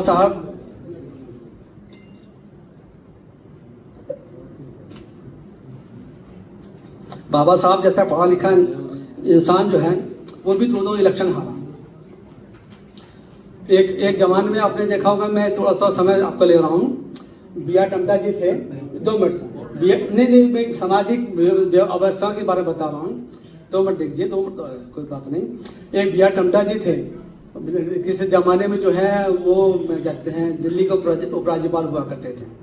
तो उन्होंने अपने क्षेत्र की जो है जो भी वहाँ से क्षेत्र से जाते थे, चाहे किसी भी जाति के थे, उनको समान रूप से वहाँ पर व्यवहार करते थे। उनके इवन जो है उनके लिए स्पेशल जो है खाना जो है उनका अलग होता था। तो अपने क्षेत्र का उन्होंने बहुत काम किया। उनको लगा कि आफ्टर रिटायरमेंट जो है मैंने तो अपने क्षेत्र के लिए बहुत काम किया, पहाड़ के लिए बहुत काम किया, तो मैं जो है चुनाव लड़ता हूँ। तो उन्होंने 1980 के लगभग जो है वो चुनाव लड़ा, लोकसभा चुनाव लड़ा। तो जैसी उनकी अपेक्षा थी तो वैसा हुआ नहीं और उनकी जो है जमानत भी जब्त हो गई।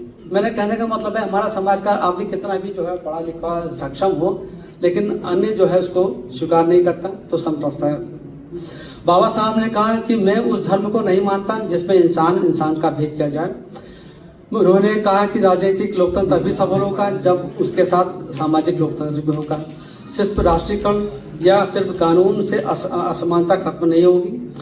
इसके लिए शिक्षा, आर्थिक व्यवहार, सोच में बदलाव का सिद्धांत अपनाना होगा। उन्होंने कहा कि जब तक समाज में एक बड़े हिस्से को सम्मान और अवसर नहीं मिलेगा तब तक राष्ट्र आगे नहीं बढ़ सकता। इसलिए सामाजिक असमानता को मिटाना राष्ट्र निर्माण की पहली कड़ी है। बहुत बहुत धन्यवाद आप सबको। जय भीम।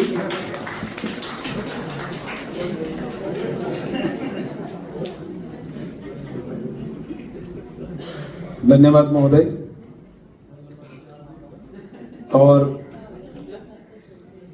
एक बार फिर समय की बाध्यता को ध्यान में रखते हुए फिर कहना चाहूंगा, आमंत्रित करता हूं माननीय देवेंद्र कुमार जी, राज्याध्यक्ष वामसेव उत्तराखंड। आप जो हैं इस पूरे कार्यक्रम को कंक्लूड करेंगे और समय को ध्यान में रखते हुए थैंक यू वेरी मच।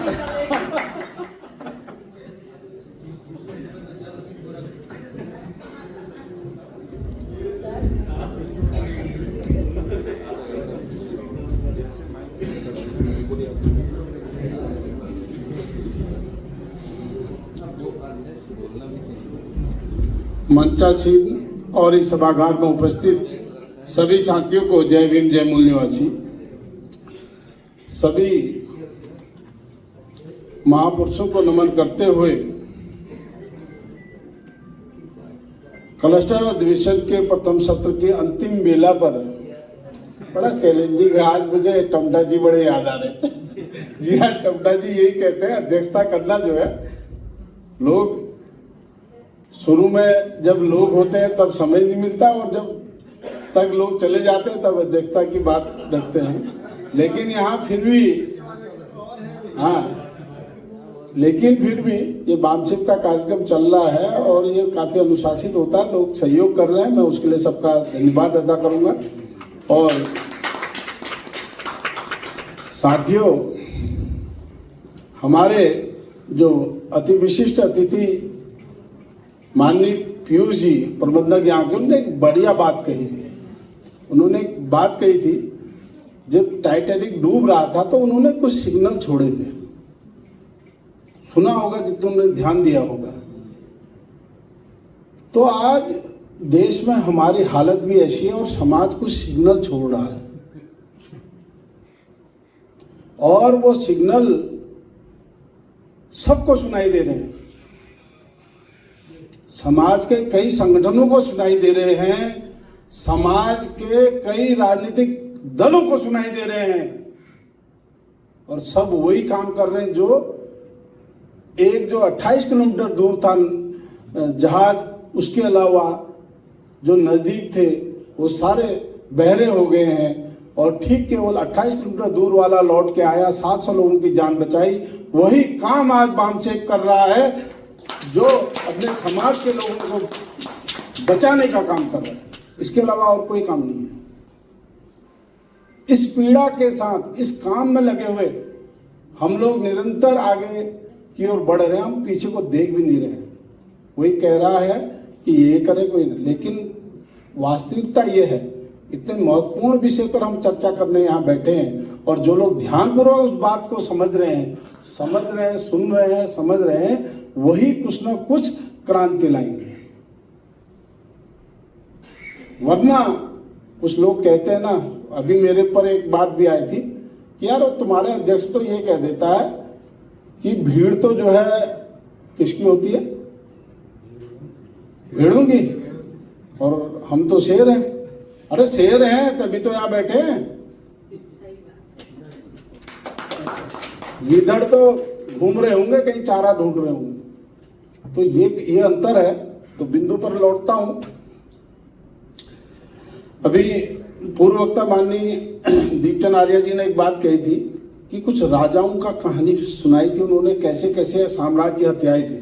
क्या करा था उन्होंने कि दूसरे राजा का सेनापति या दूसरे को अपने खेमे में मिला लिया था और इस प्रकार उन्होंने दूसरे साम्राज्य पे कब्जा किया था। ये बताया भी उन्होंने, 2-3 को उदाहरण दिए। तो यही काम आज मनुवादी कर रहे हैं और हमारे लोगों को अपने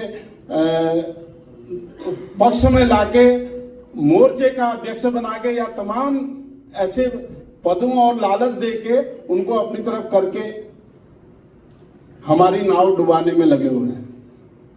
ठीक है, तो अब अभी बामसेब किस तरह से काम कर रहा है, मतलब एक स्लाइड इसलिए कर दी थी, मुझे कम बोलना पड़ेगा, आपका समय बच जाए, इसको आप समझ गए होंगे।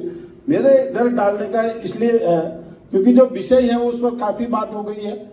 जो बैकवर्ड इसमें आया, बामसेब का पहला भी है बैकवर्ड ही SC ST और OBC है, और बाबा साहब ने जो राज्य और अल्पसंख्यक कहा, ये SC ST OBC को ही अल्पसंख्यक कहा है। इसलिए मैंने इसको यहाँ क्लियर किया।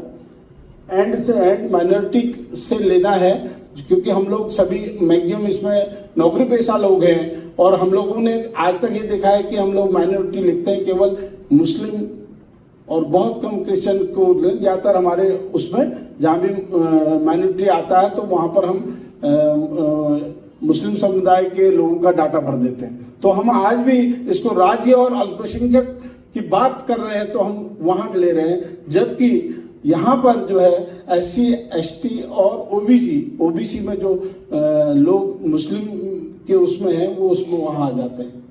तो यहाँ ये अंतर है, तो ये बात को हमें समझना है, इसलिए ये रखा है। तो स्लाइड क्लियर होगी और नेक्स्ट करिएगा। बाकी सब चीज़ें क्लियर है, मैंने आपने पढ़ ही लिया है वो, इसलिए मैं उस पर डिस्कस नहीं करना चाहता हूँ। इसी के साथ जब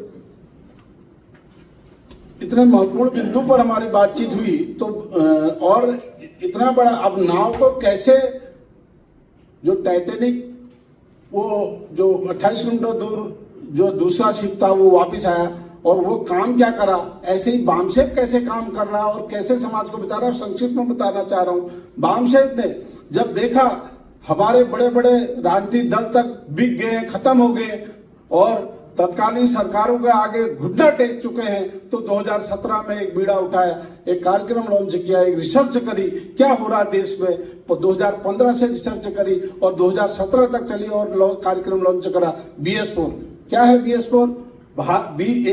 बी से उसका फॉर्म है भारतीय, S से है संविधान और दूसरे S से है सम्मान, तीसरे से है संवर्धन और चौथे से सुरक्षा संवर्धन, मतलब भारतीय संविधान, सम्मान, सुरक्षा और संवर्धन। घर घर जाकर 2018 से BS4 डोर टू डोर ये कार्यक्रम चलाया, घर घर जाकर जन जागरण कराया कि हमारे साथ हो क्या रहा है, समझो समाज कैसे खत्म किया जा रहा है और हम बट रहे हैं और धीरे धीरे कट रहे हैं। ये बात समझाते हुए हम लोग 2018 से आज 9 साल के लगभग हमको इस कार्यक्रम को 8 साल पूरे हो चुके हैं, 9वां साल चल रहा है।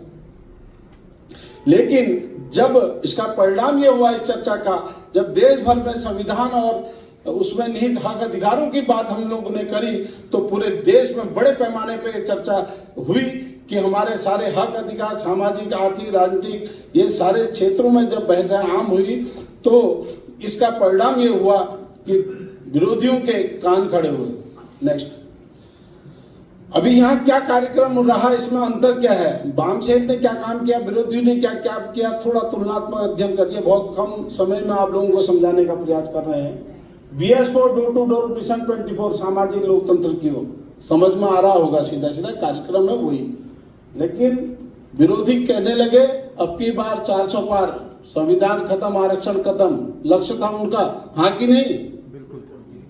तो हमने क्या किया, क्लस्टर अधिवेशनों की चर्चा शुरू कर दी।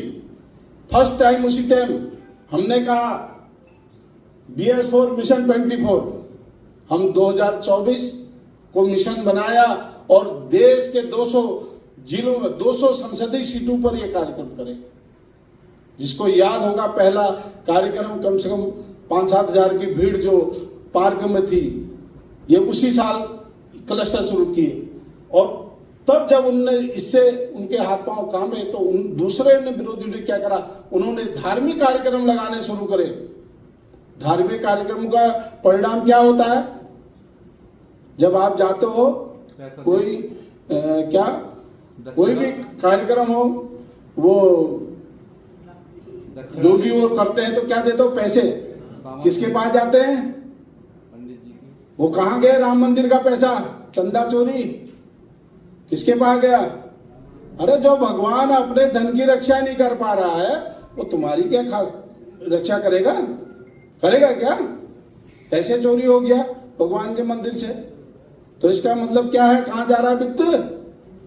ब्राह्मण बनियों की चालाकी होती है। 2 काम होते हैं उसमें, एक पहले आपने प्रसाद और दुनिया भर के चुन्नी उन्नी खरीदी होती है, किससे खरीद रहे हो? बनिए से। दूसरा काम वहां चढ़ावा दे रहे हो, दोनों पैसा। अभी पैसा जो चढ़ा रहे हो कहाँ जा रहा?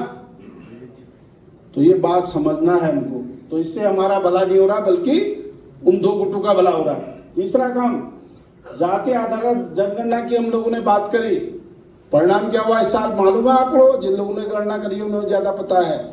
उसमें क्या क्या उन्होंने देखा कि उनका बहुमत बहुत गिर रहा है, उनका परसेंटेज गिर रहा है, तो उन्होंने ओबीसी को जो है हटा दिया, सामान्य में गिनवा दिया। ये करंट की बात बता रहे हैं आप, कॉलम डाला ही नहीं। हाँ नहीं सामान्य में है, कॉलम है सामान्य में है। हाँ, बाम सेठ ने लगातार पाठशालाएं लगाई और कलाचारी कार्यक्रम किए, सभ्यता का पुनर्जागरण, सभ्यता के पुनर्जागरण कार्यक्रम लगाए। कुछ लोगों ने देखे भी होंगे। संवैधानिक हक अधिकारों की जानकारी आम जन तक पहुंचाई। एनसीसी एमबीओ, ये कुछ लोगों के लिए नई बात होगी। एनसीसी एमबीओ ये है नेशनल कोऑर्डिनेशन कॉर्पोरेशन, और एमबीओ का फुल फॉर्म है मूल निवासी बहुजन ऑर्गेनाइजेशन। मतलब मूल निवासी एसटी ओबीसी माइनॉरिटी के जितने भी देश में संगठन हैं, इनको एक मंच में लाके एक मत होके BS4 कार्यक्रम बढ़ाया। सबको एक मंच पर लाया। कौन लाया? बाम से। करना चाहिए क्या सबको एक, या नहीं करना चाहिए? तो ये काम हमने किया कि और भी तो संगठन है, वो क्यों नहीं कर रहे? ये काम हमने किया। तो इसके क्या हुआ? अब इधर दूसरी ओर क्या कर रहे हैं विरोधी? सरकारी उद्यमों का निजीकरण कर रहे हैं। कुछ साल पहले आपके स्टेडियम में खली की खलबली हुई थी, पता है आपको? कि तुमने देखा? हाथ खड़ा करो। खली का शो नहीं देखा? बड़े समझदार लग रहे हो, ऐसा तो नहीं हो सकता, देखा जरूर होगा। तो जितनों ने देखा, वो पैसा कहाँ से आया? वो पैसा हमारे बच्चों की छात्रवृत्ति निधि का पैसा था, और वो करोड़ों रुपया उसमें खर्च किया गया।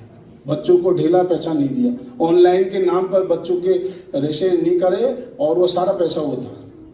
इसके अलावा जैसे डॉक्टर साहब ने बता दिया, और भी उनके विरोधी काम थे। इलेक्ट्रॉनिक बॉन्ड है, नोटबंदी है, पेपर लीक, कोरोना घोटाला जैसे तमाम संविधान विरोधी कार्य अनेकों हैं, एक नहीं। वो संक्षेप में समय नहीं है इसके आगे। लेकिन जो कार्यक्रम वाम सेठ ने चलाया उसका क्या रहा? BS4 door to door, mission 24, सामाजिक लोकतंत्र की ओर, ऐसा कार्यक्रम से हमारे कार्यकर्ताओं ने निष्ठा और सजगता से गांव, मोहल्ला, बस्ती में जाकर संविधान जागरूकता की, जिससे बनिया और ब्राह्मणी मीडिया की रणनीति नाकाम हुई और पूरे देश में केवल संविधान की चर्चा केंद्र बिंदु बन गया। और जो इनका जो है एक सपना था अब की बार 400 पार, धड़ाम से नीचे आया। अगला, अब बात आती है 2026, आधा निकल गया, आधा रह गया।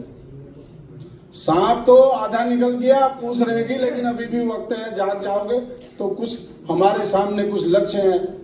हमने अगर उसकी ओर रुख करेंगे, अपने पीढ़ी की चिंता करेंगे, तो कुछ काम का है इधर। हमारा कार्य केवल अभियान चलाना नहीं है, हमारा उद्देश्य है कि पूरे देश में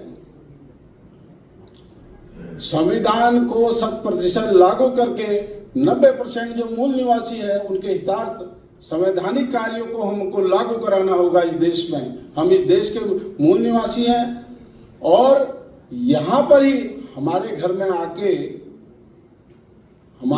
आके उसमें कब्जा करके अपनी चला रहा है दूसरा।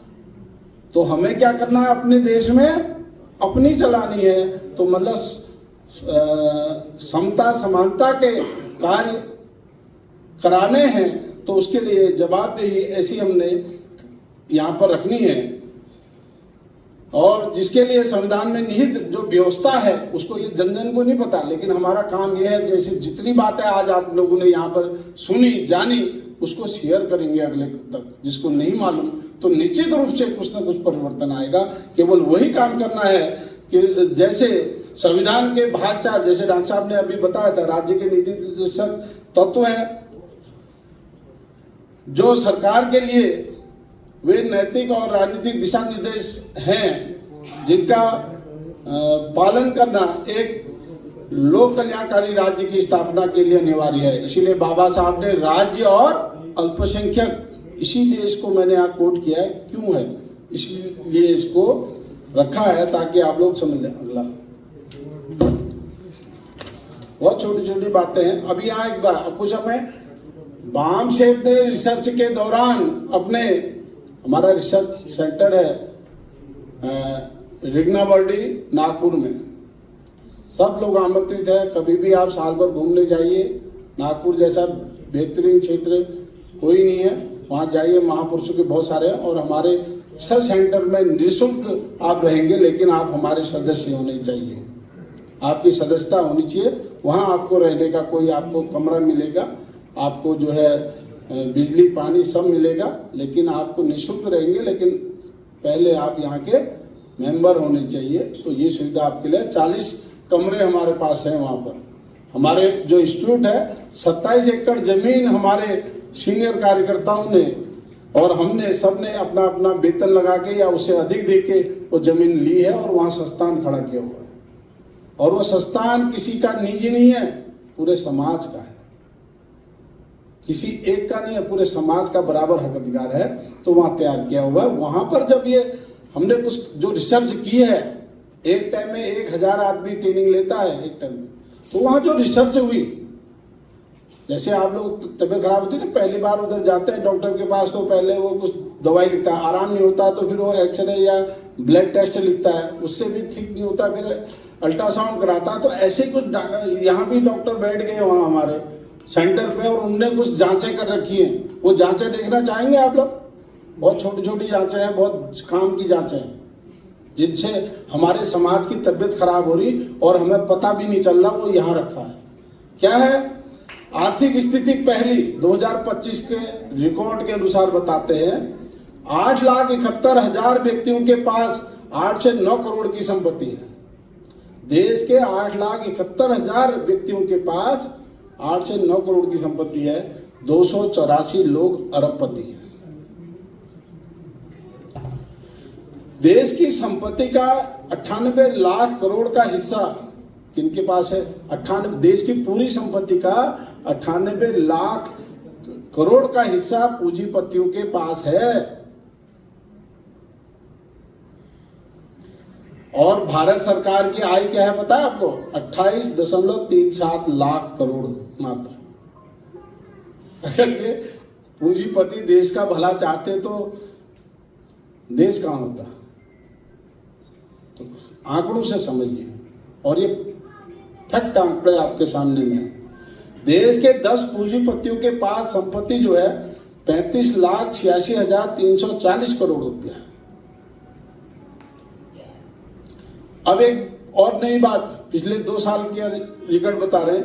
यहाँ वस्तु व्यापार घाटा, कहीं पर स्पेलिंग मात्राओं की गलती होगी तो फॉन्ट चेंज होने के कारण हो रही है, कुछ टाइपिंग मिस्टेक है, उस पर मत जाइए, लेकिन उसकी एक्चुअल फैक्ट को का प्रयास करना कि क्या है, कितना सही है। वस्तु व्यापार घाटा, भारत सरकार पिछले सालों में आयात ज्यादा निर्यात कम, या कुछ देशों में माल भेजा उनने वापस कर दिया, ये क्वालिटी का नहीं है, वापस लिया, भारत वापस आया।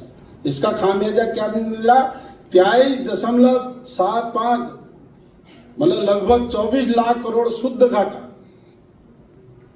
और निजी कंपनियों का मुनाफा देखो 15.79, मतलब 16 लाख करोड़ उनका शुद्ध मुनाफा है। तो देश कहां जाएगा? यह है निजीकरण। इसलिए हम चर्चा कर रहे हैं कि भाई जागो, उनको क्या, जैसे डॉक्टर साहब ने कहा था, विदेशियों को क्या फर्क पड़ेगा हमारे देश में कुछ भी कर लें।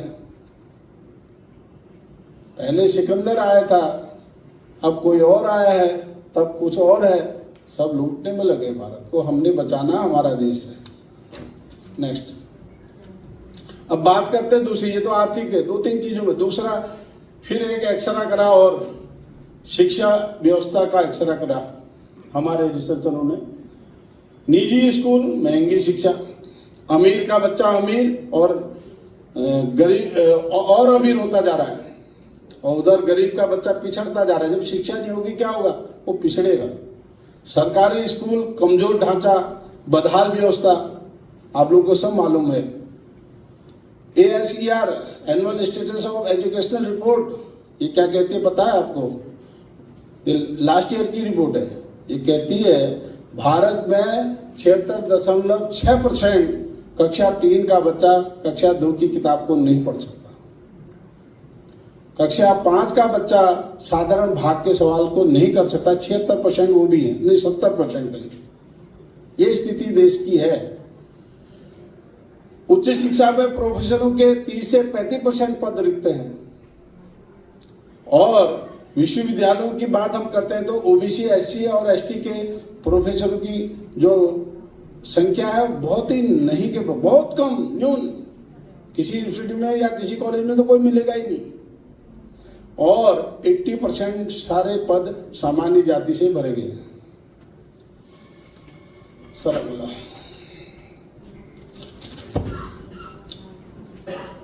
अब आया स्वास्थ्य व्यवस्था। पहला अल्ट्रासाउंड जांचें हुई ना वहां से के उधर रिसर्च सेंटर, बहुत बड़ा हॉस्पिटल एक खुला है नागपुर में, और निःशुल्क स्वास्थ्य व्यवस्था होती है वहां। कभी जाओ तो सही। जो आदमी जाता है स्वस्थ होके आता है सर, कहीं गलत तो नहीं है। जितने गए हैं वो सब स्वस्थ हैं, और जो नहीं गए हैं वो आज बीमारी ढोके बैठे हुए हैं।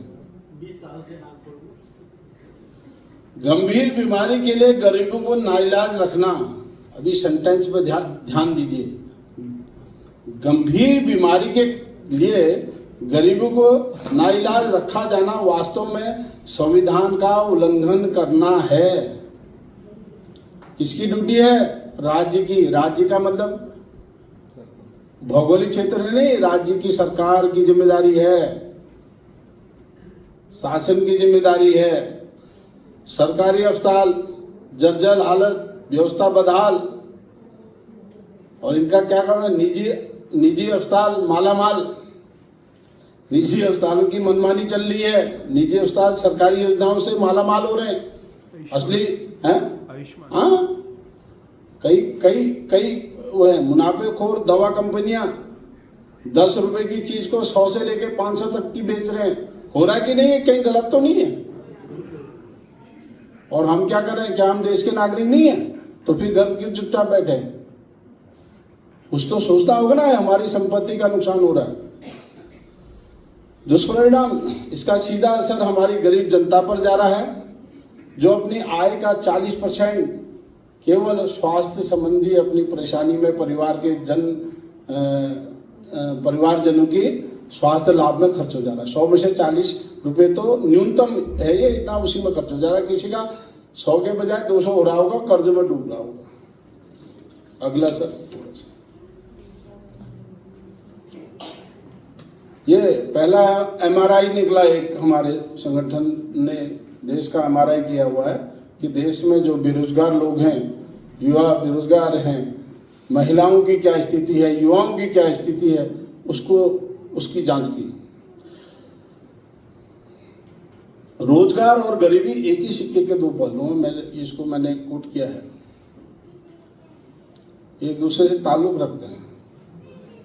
अब हम लोग क्या कर रहे हैं? टीवी और अखबार लेके बैठे हैं। सबके घर में अखबार लगा है, हाथ खड़ा करो ना, थोड़ी देर एक्सरसाइज भी करो। अरे ऐसा हो ही नहीं सकता, मैंने देख रखे 6 अखबार हैं, ठीक है। तो इनमें दिखाए जाने वाले जो आंकड़े हैं ना,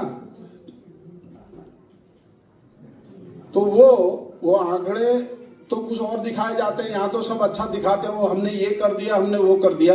लेकिन वास्तविकता ये है कि हमारा जो देश है, दुनिया के जो सारे गरीब देश हैं उनमें शीर्ष 5 देशों में हमारे देश का नंबर है। और रोज आप देख रहे हैं कि गरीबी उन्मूलन से पूरा देश का भला हो गया। 40 करोड़ लोग गरीबी से जूझ रहे हैं। भारत की 80% जनता आर्थिक रूप से असुरक्षित है। युवा 1 करोड़ से अधिक डेली दिहाड़ी मजदूरी करने जाता है और उसको डेली दिहाड़ी मजदूरी नहीं मिलती। जगह जगह मजदूरों की भीड़ हमें देश में बेरोजगारी को दिखा रही है। ये तो साक्षात आप भी देख रहे होगे, जिधर जाते होगे मजदूर खड़ा मिलेगा काम करने के लिए। और दोपहर बाद फिर वो कहता है साहब मुझे कम ही पैसे दे देना, जब समय निकलता है। पढ़े लिखे योग्य लोगों को नौकरियां नहीं मिल रही हैं। सबके घर में होंगे डिप्लोमा, डिग्री और बड़े बड़े कोर्स करे हुए लोग बस जिंदा रहने भर को मजदूरी कर रहे हैं, आगे बढ़ने के लिए नहीं। मतलब पैसा किस लिए कमाता है आदमी? आगे बढ़ने के लिए। लेकिन यहाँ स्थिति है 2 जून की रोटी के लिए हमारे समाज के पास जो है संसाधन नहीं है। जनगणना 2011 और 2026, यहाँ मैंने वो बात कह दी है कि ओबीसी को वहाँ मिला लिया। मैं ज़्यादा उस पर नहीं करता हूँ और संक्षेप में आता हूँ। एक और जो इसका दूसरा सिटी स्कैन हुआ, ये कृषि के क्षेत्र में हुआ। कृषि के क्षेत्र में एक दो उदाहरण हम दे रहे हैं, बातें बहुत सारी हैं, बहुत कम किया मैंने इसको। भारत एक कृषि प्रधान देश है, ये बचपन में आपने भी पढ़ा था किताबों में, हम भी पढ़ते आ रहे हैं। 45 से 50% आबादी कृषि पर निर्भर है, 50% समझिए कृषि क्षेत्र पर निर्भर है। विडंबना यह है कि जीडीपी में कृषि का योगदान केवल 15 से 16% रह गया, जो कभी सबसे अधिक हुआ करता था।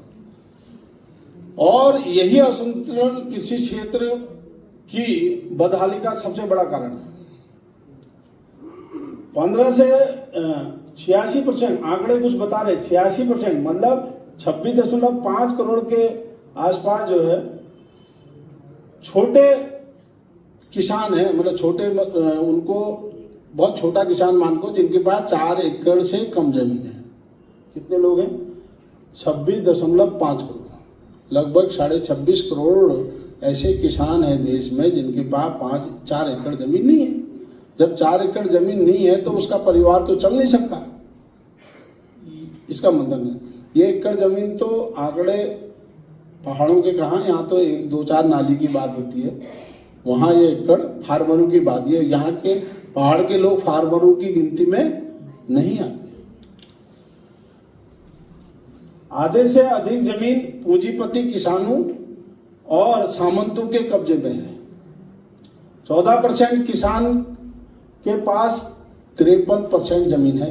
कुछ ऐसे लोग हैं जो ऐसे पूंजीपति किसान है ना, ये 14% है और उनके पास 53% जो कृषि जमीन है उनके कब्जे में है। आधे से अधिक मतलब इतना, मतलब इसको अगर डीपली अगर जाओगे, जब इन रिपोर्टों को ढंग से पढ़ना पड़ेगा और डिटेल में जाना पड़ेगा, तब आपको देश की बदहाल स्थिति का पता चलेगा।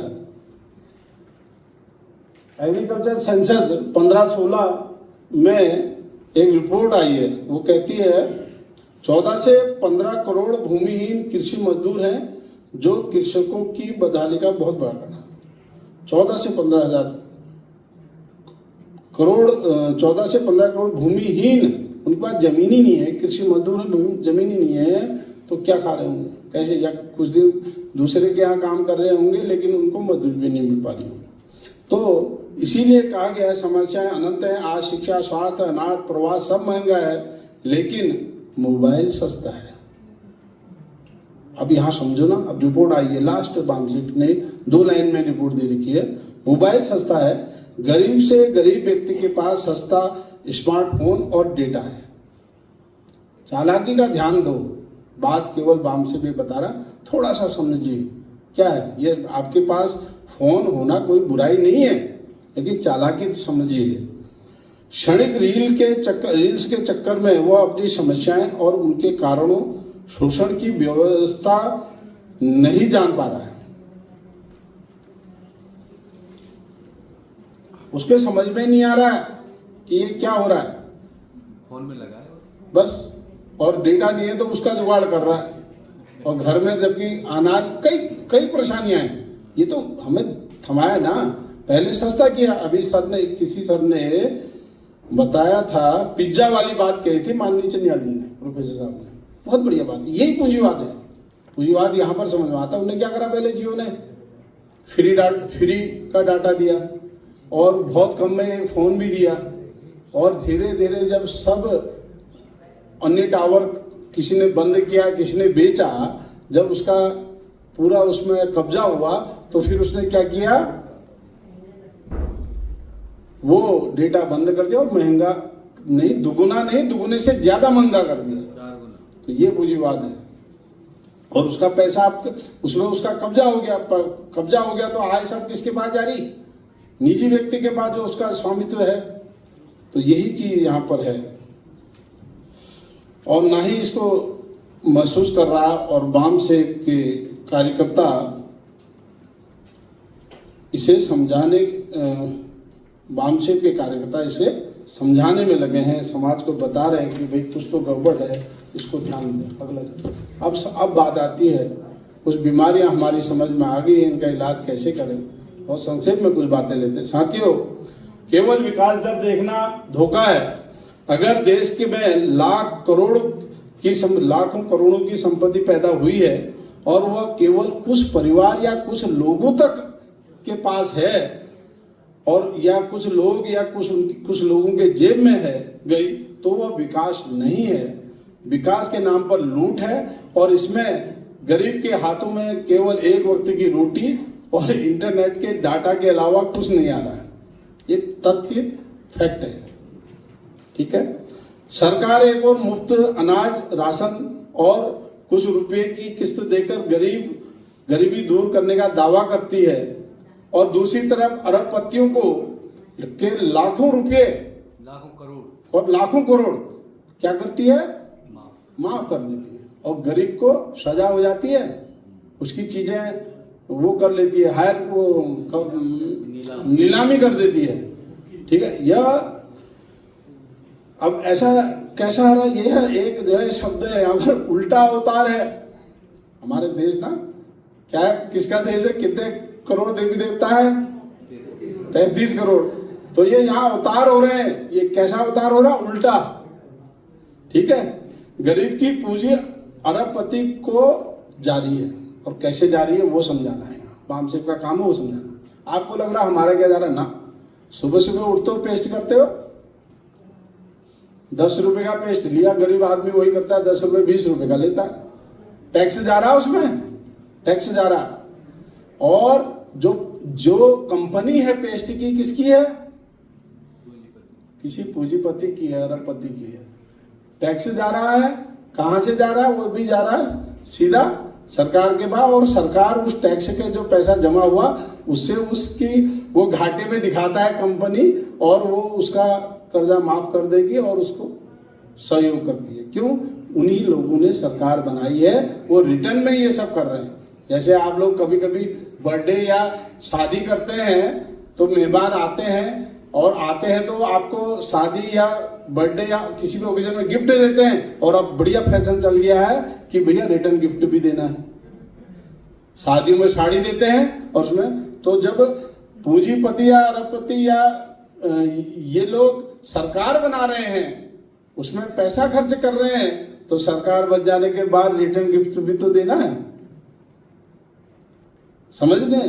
तो यही लेन देन जो चल रहा है उसको हमको समझना होगा, और इसका सीधा असर गरीब जनता पर जा रहा है, और गरीब जनता जो है इस बात को समझ नहीं पा रही है। और आप और हमने मिलके उस हर एक आदमी को, उस जरूरतमंद व्यक्ति को समझाना है, और जब हम इसको समझाएंगे तो हम एक लोकतांत्रिक समाजवाद की स्थापना करने में सफल हो पाएंगे।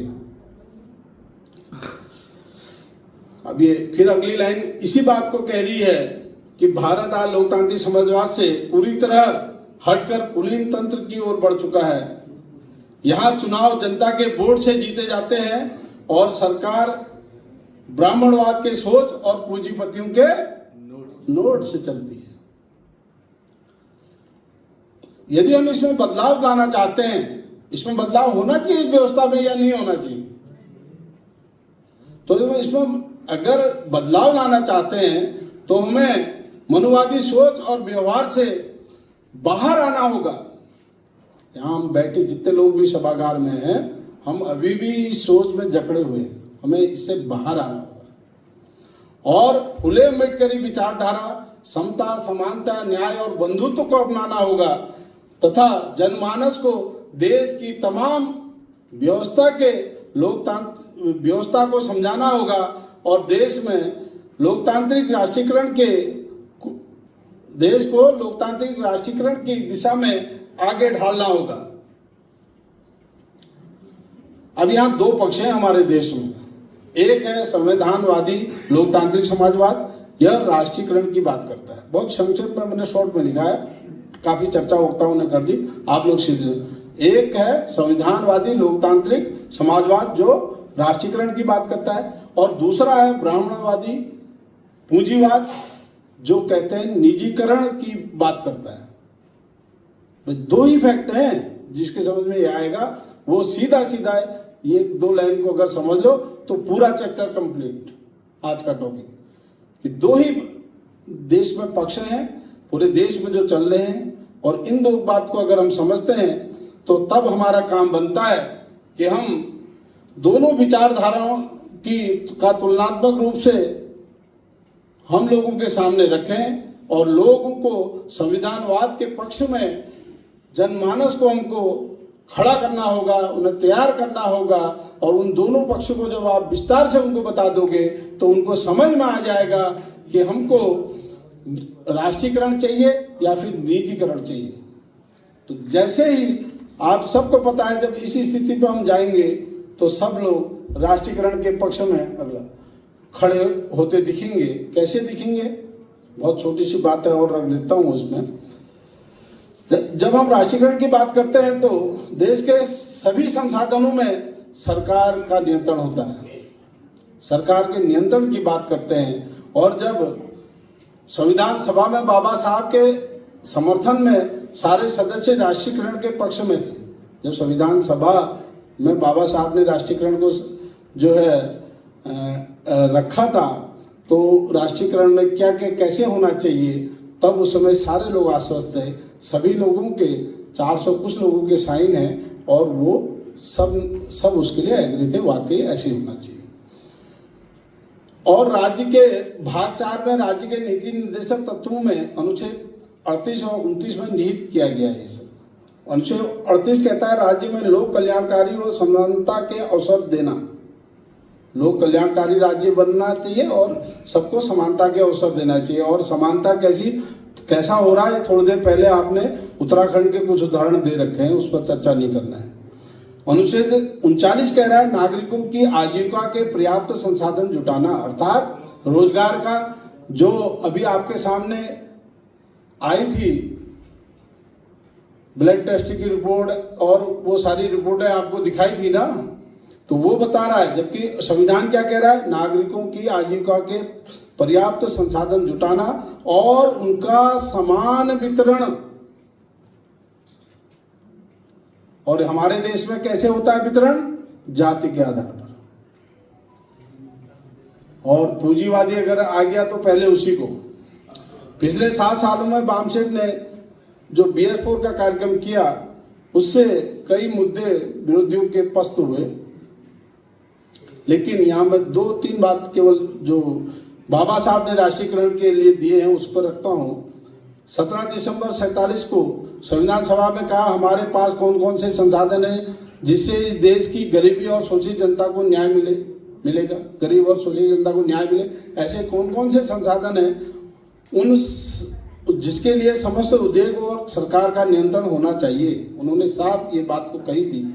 और लगभग बाकी बातें, समय भी काफ़ी हो रहा है, ये स्लाइड आप लोग देख रहे होंगे, तो इसमें उन्होंने सारी बातें जो राज्य और अल्पसंख्यक जो बाबा साहब की किताब उन्होंने लिखी थी, और उनका जो है एक और अंतिम आगे बढ़ाना स्लाइड, हाँ ये वाला, प्रमुख क्षेत्रों का जब राष्ट्रीयकरण हुआ, काफ़ी लोगों ने बताया अभी, 1953 में एयर इंडिया बनाई, हवाई परिवहन था। और इससे पहले एक स्लाइड थी, चलो कोई बात नहीं, जो आज़ादी से पहले सारे जो संसाधन थे, उद्यम थे, खदानें थी, ये सब ब्रिटिश सरकार के अधीन थी। और ब्रिटिश सरकार की रियासतें और ये कई जो जमींदारी प्रथा थी इन सब के अधीन थी। और आज़ादी के पश्चात जब संविधान निर्मित हुआ उसके बाद इन सबको जो है सरकार के अधीन लिया गया।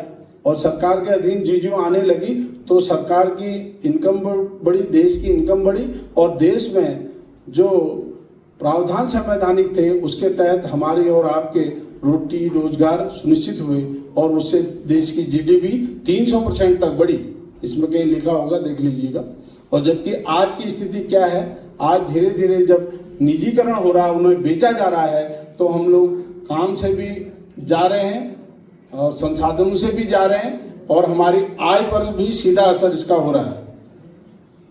जबकि जो टैक्स जा रहा था, टैक्स जैसे मैंने पेस्ट का उदाहरण दिया, इसका 64% जो है निचली आबादी दे रही है, गरीब जनता टैक्स 64% दे रही है, और अमीर जो व्यक्ति हैं, धनी लोग, वो 3 से 4% उनका योगदान है टैक्स देना। तो इस बात को समझना होगा। तो इसके अगला बातें सभी बहुत महत्वपूर्ण है। एक बहुत ही जो पुस्तक है बाबा साहब, जिसके लिए आज का विषय है, जो राज्य और ऑपरेशन कई लोगों ने दिखाई थी, ये जो है कोई माननीय गौतम रावत जी है, उनने इसका थोड़ा सा हिंदी रूपांतरण किया है, अनुवाद किया है। लेकिन अगर छोटी पुस्तक को भी पढ़ लेते हैं, अगर आपके पास बाबा साहब का वॉल्यूम नहीं है तो कोई बात नहीं, तो इसमें भी कुछ बातें हैं। पुस्तक के अनुच्छेद 1 और अनुभाग 1 में बाबा साहब ने भारतीय रियासतों का संगमय प्रवेश, पेज नंबर 12 क्लियर है, उसको देख सकते हैं कैसे हुआ, कैसे पहले किसके पास थी और कैसे संविधान का पालन किया, तो कैसे कैसे चीजें राष्ट्रीयकरण हुआ। अनुच्छेद 2 अनुभाग 1 नागरिकों के मौलिक अधिकार, अनुभाग 2 मौलिक अधिकारों पर हमले के विरुद्ध उपचार। अब क्योंकि मौलिक अधिकार मांगे तो उसके विरुद्ध आवाजें उठनी थी, लेकिन उसमें बाबा साहब ने उपचार के विषय में भी लिखा है, पेज नंबर 18। अनुभाग 3 अल्पसंख्यकों के संरक्षण के लिए प्राविधान, पेज नंबर 22। राज्य और अल्पसंख्यक जो कहा है, क्या क्या प्रावधान होने चाहिए हमारे अल्पसंख्यक के, हमारे SC ST OBC के संरक्षण के लिए क्या प्रावधान है, ये इसमें है। अनुच्छेद 4 अनुसूचित जातियों की रक्षा उपाय, भाग 4 भारतीय रियासतों में अनुसूचित जातियों का संरक्षण। निष्कर्ष होगा एक लास्ट निष्कर्ष, अंतिम बिंदु, राष्ट्रीयकरण के बजाय निजीकरण को बढ़ावा देने के कारण ही आज देश विकट परिस्थितियों से गुजर रहा है। निजीकरण से देश को गर्त में पहुंचा दिया है। हम लोग समझ ही गए हैं कि हमारी देश की संपत्ति, उद्योग, खदान और सेवाएं जो भी हैं, उन सब में राष्ट्रीयकरण होगा तो देश, राष्ट्रीयकरण नहीं होता है तो आज देश का विकास नहीं होता है।